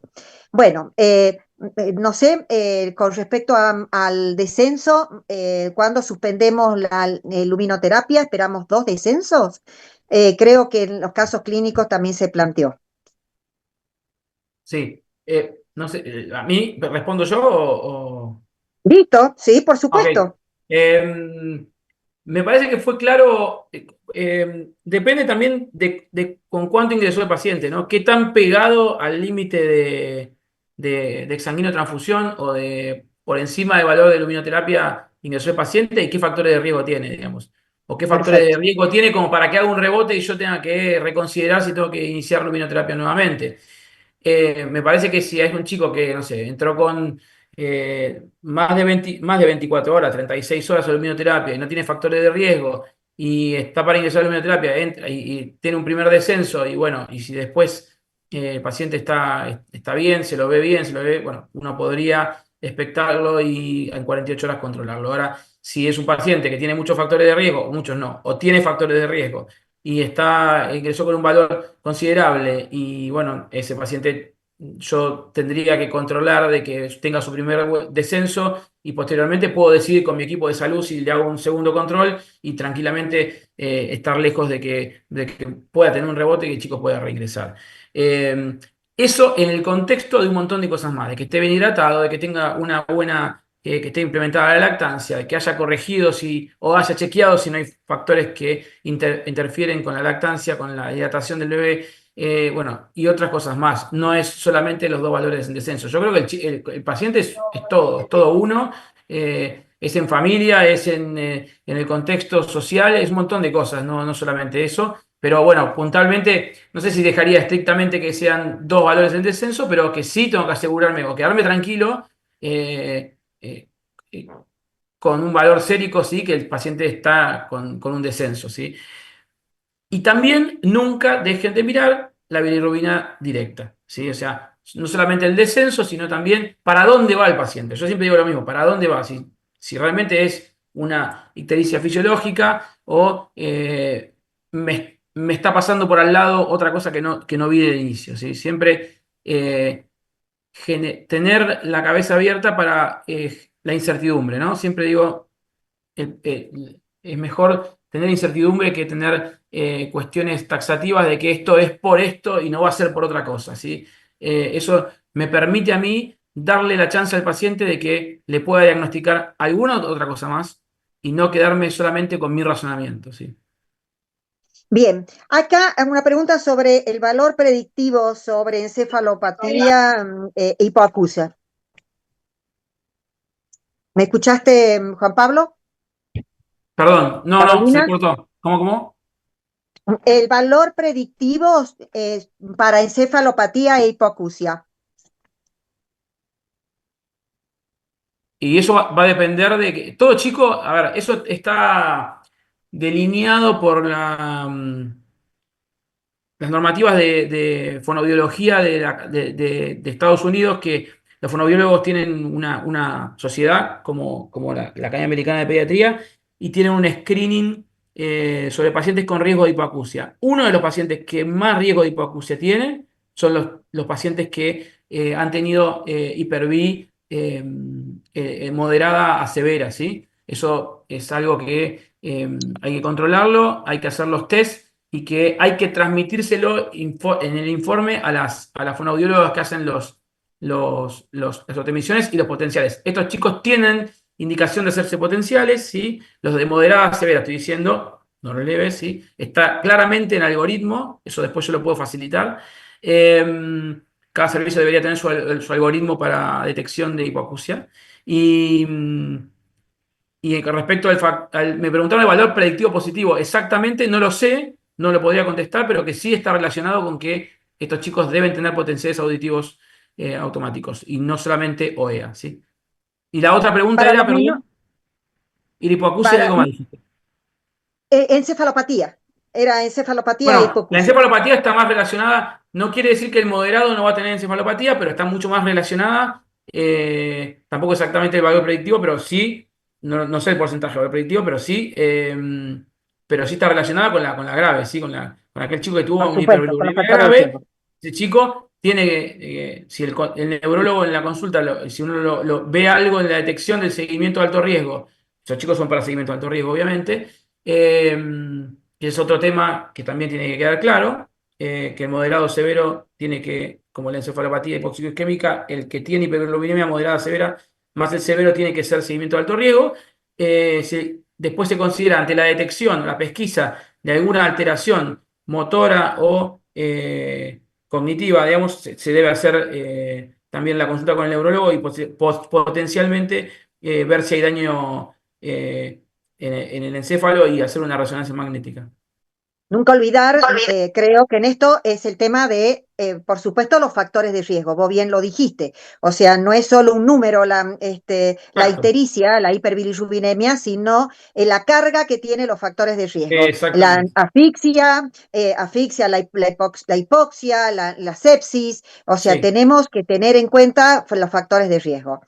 Hay una pregunta, ustedes disculpen que vaya un poco medio apurada, pero dice una de las preguntas que ¿qué curvas para menores de 35 semanas nos recomendarían? ¿Yo? Sí, sí, sí, o bueno, Nice. Carolina, no sé.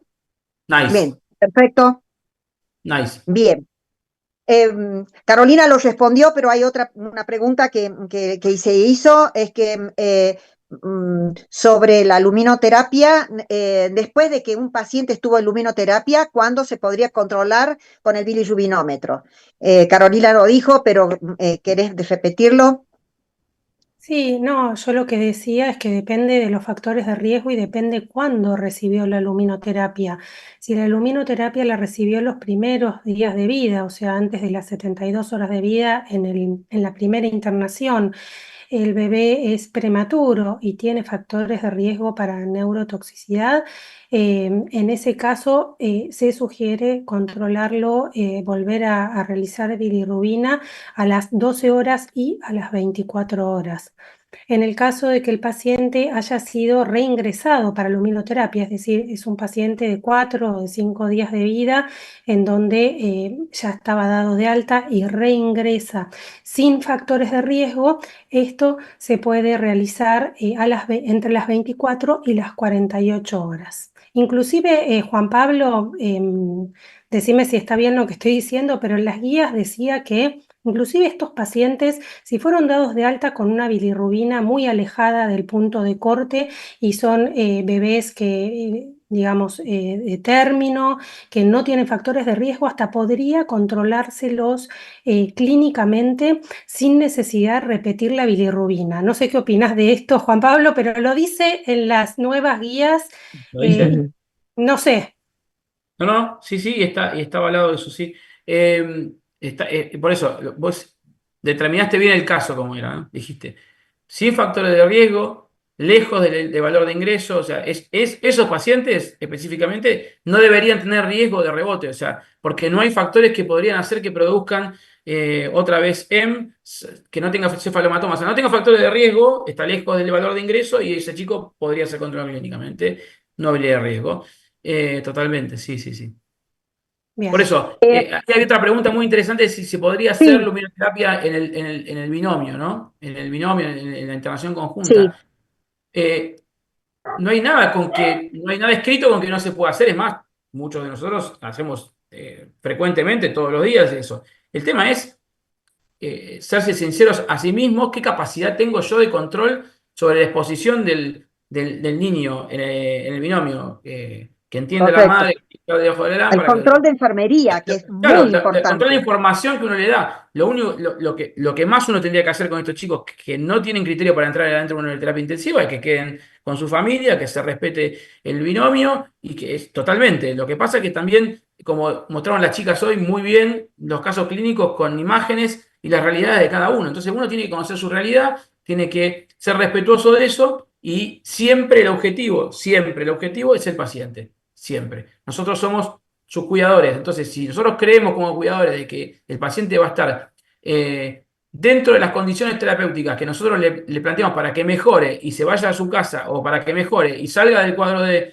hiperbilirrubinemia, no habría ningún problema. El tema es pensar siempre en eso, no en que yo por ejemplo, ¿no? Por decir, yo hago luminoterapia en el binomio porque, no, yo la hago porque puedo hacerla y porque lo mejor para el paciente es que reciba el tratamiento en ese lugar. Si no fuera así, no pudiera asegurarla, lo mejor que le puede pasar al paciente es estar en un lugar donde le permita bajar su bilirrubina y no tenga riesgo de neurotoxicidad.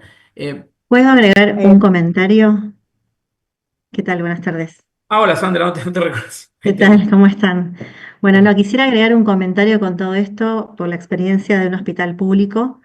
En la maternidad Sardá costó bastante el proceso de enfermería en cuanto a la capacidad de personal justamente para hacer el control de los pacientes que están en luminoterapia en salas, que no sé si conocen, son salas grandes y entran entre 6 a 8 camas de las madres con sus bebés a su lado, ¿no? Entonces se logró así, más allá de lo que significa la internación en el piso, no la internación propiamente dicha, porque hay muchos pacientes, se logró mantener una buena lactancia, pero siempre con la premisa del seguimiento y el control de enfermería y las pautas dadas hacia esas mamás, ¿no? Eso creo que es algo que capaz a algún servicio que tiene el sistema público le puede servir un montón, no es una habitación. En otros sistemas privados, en la habitación claramente se puede hacer el binomio con la luminoterapia, pero en este caso creo que a las chicas que consultan les puede servir. Y otra cosa que habían dicho antes, Juan, que te dijeron sobre el control a las 12 o 24 horas, o tal vez nombran no hacer el control solamente con lo clínico de la bilirrubina. eh, digamos, yo creo que no nos debemos olvidar en el factor social, las familias vulnerables, que Bien. capaz uno tiene en tema otras cosas, pero en el contexto social y la parte que uno ve a veces esa heterogeneidad importante, no podemos capaz mandar a una mamá para que vuelva en 12 horas o dejarla para que se quede para el control en las próximas 12 a 24 horas. Entonces uno evalúa un montón de cosas. Por eso Totalmente. incluso en la maternidad Sardá aún no estamos utilizando las nuevas guías, estamos usando las del 2004, se está revisando todo porque estos valores son bastante, un poco más aumentados que los anteriores. Entonces estamos evaluando bien cómo las vamos a adaptar al servicio con las familias vulnerables con las que estamos trabajando, ¿no?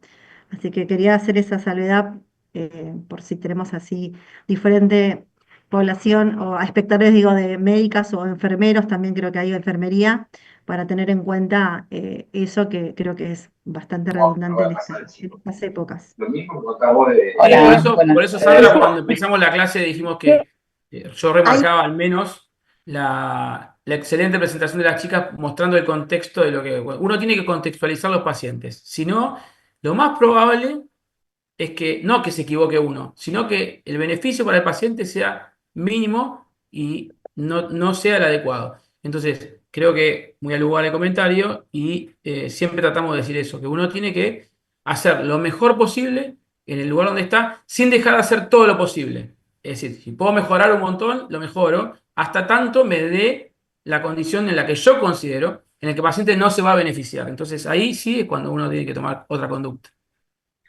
Para Excelente, consultar. todos los aportes.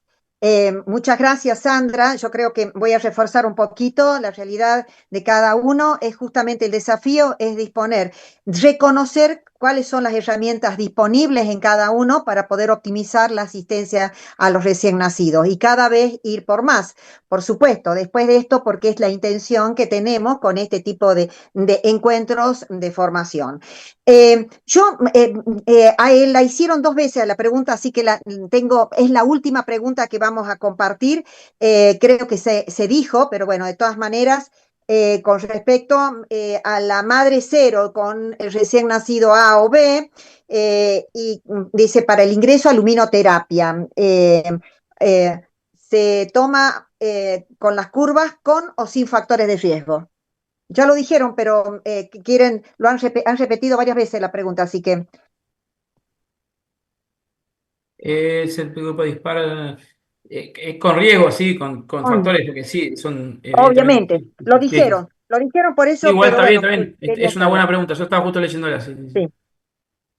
Yo Bien, quiero aclarar una eh, cosita con respecto a las guías nuevas de la Academia Americana de Pediatría, que justamente en la guía, una cosa que no dijimos es que se aclara que habría que evaluar en la utilización de estas nuevas guías en otros contextos, porque bueno, todo Bien. esto fue realizado en Estados Unidos, ¿no?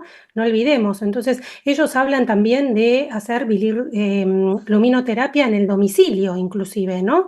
Entonces, ellos hablan de evaluar en cada contexto cómo se puede, cada servicio o cada lugar puede a lo mejor ver cómo adaptar esta guía a sus propias herramientas o a lo que pueden realizar. Eso no lo dije, Muy bien. pero está ahí en la guía. No, excelente. Bueno, se nos acaba el tiempo y CEFEN no puede dejar en estos momentos de homenajear justamente al maestro. Creo que todos ustedes, todos los que estamos, tenemos algo de recuerdo, respeto y le debemos al gran maestro que nos ha dejado en estos días. Así que bueno, Sandra, esto es el homenaje que hace CEFEN. Bueno, Sí, despedimos con tomo un poco. Sandra, Hola. sí, te escuchamos. No, Ariel, perdón. Sí, tomo un poco tus palabras, Ethel, y realmente no podemos dejar de despedir. Esta semana tuvimos la triste noticia de la despedida del doctor José María de Cernadas, que fue un histórico maestro de la neonatología, y como bien decías, quien no ha leído algún artículo o los libros que se han publicado, siempre orientado no solamente al equipo de neo, sino a toda la población pediátrica. Así que desde CEFEN nosotros queremos leer un poquito unas palabras de despedida para nuestro querido maestro, eh, que no solamente fue un excelente docente, sino una excelente persona. Dice en nuestra placa: despedimos con profunda tristeza a quien fue uno de los primeros referentes en neonatología en nuestro país. Su calidad humana, su mente clara, su vocación para la docencia y la investigación estará siempre presente entre los que tuvimos el privilegio de cruzarnos en su camino. Sembró en la formación de varias generaciones la atención humanizada, bioética y la seguridad del paciente. Fue un ejemplo para todos, un caballero con todas las palabras, brillante pero humilde y siempre amable en su trato. Acompañamos a su familia, como lo hemos dicho esta semana, en este momento doloroso, y nos unimos todos en este homenaje. Y queda siempre todo su legado en cada uno de nosotros. Así que bueno, muchas gracias. Quiero volver a agradecer la excelente presentación de las doctoras de la residencia de Corrientes, altísimo nivel el que han presentado, ni hablar de nuestros dos disertantes que nos acompañaron hoy, el doctor Juan Pablo Brastey y la doctora Carolina Aznar, que nos han dado unas charlas excelentes, y esto va a quedar para con nosotros. Hay más preguntas, pero bueno, la verdad que el tiempo es corto, y bueno, espero que esto sirva, seguramente esto va a quedar grabado, que esto sirva para que podamos ver todo el tema de nuestras prácticas y revisar, que muchas veces es muy frecuente bueno, a diario en nuestras consultorios y en nuestras unidades de neonatología. Muchas gracias. Gracias, Ariel. Bueno, el coequiper de CEFEN, ustedes tienen un correo electrónico, tienen ahí en el chat. Por favor, comuníquense con CEFEN, sus preguntas van a ser respondidas. Y bueno, el agradecimiento a todos los que han participado. Muy generosos los expositores desde la residencia de Corrientes, de habernos dado generosamente y honestamente sus casos clínicos, y también a los expositores. Muy generoso, y creo que es la mejor manera de que honremos la memoria de el maestro Seriani Cernadas. Así que, bueno, nos despedimos y muchísimas gracias. Bueno, muchas gracias por la invitación. Muchas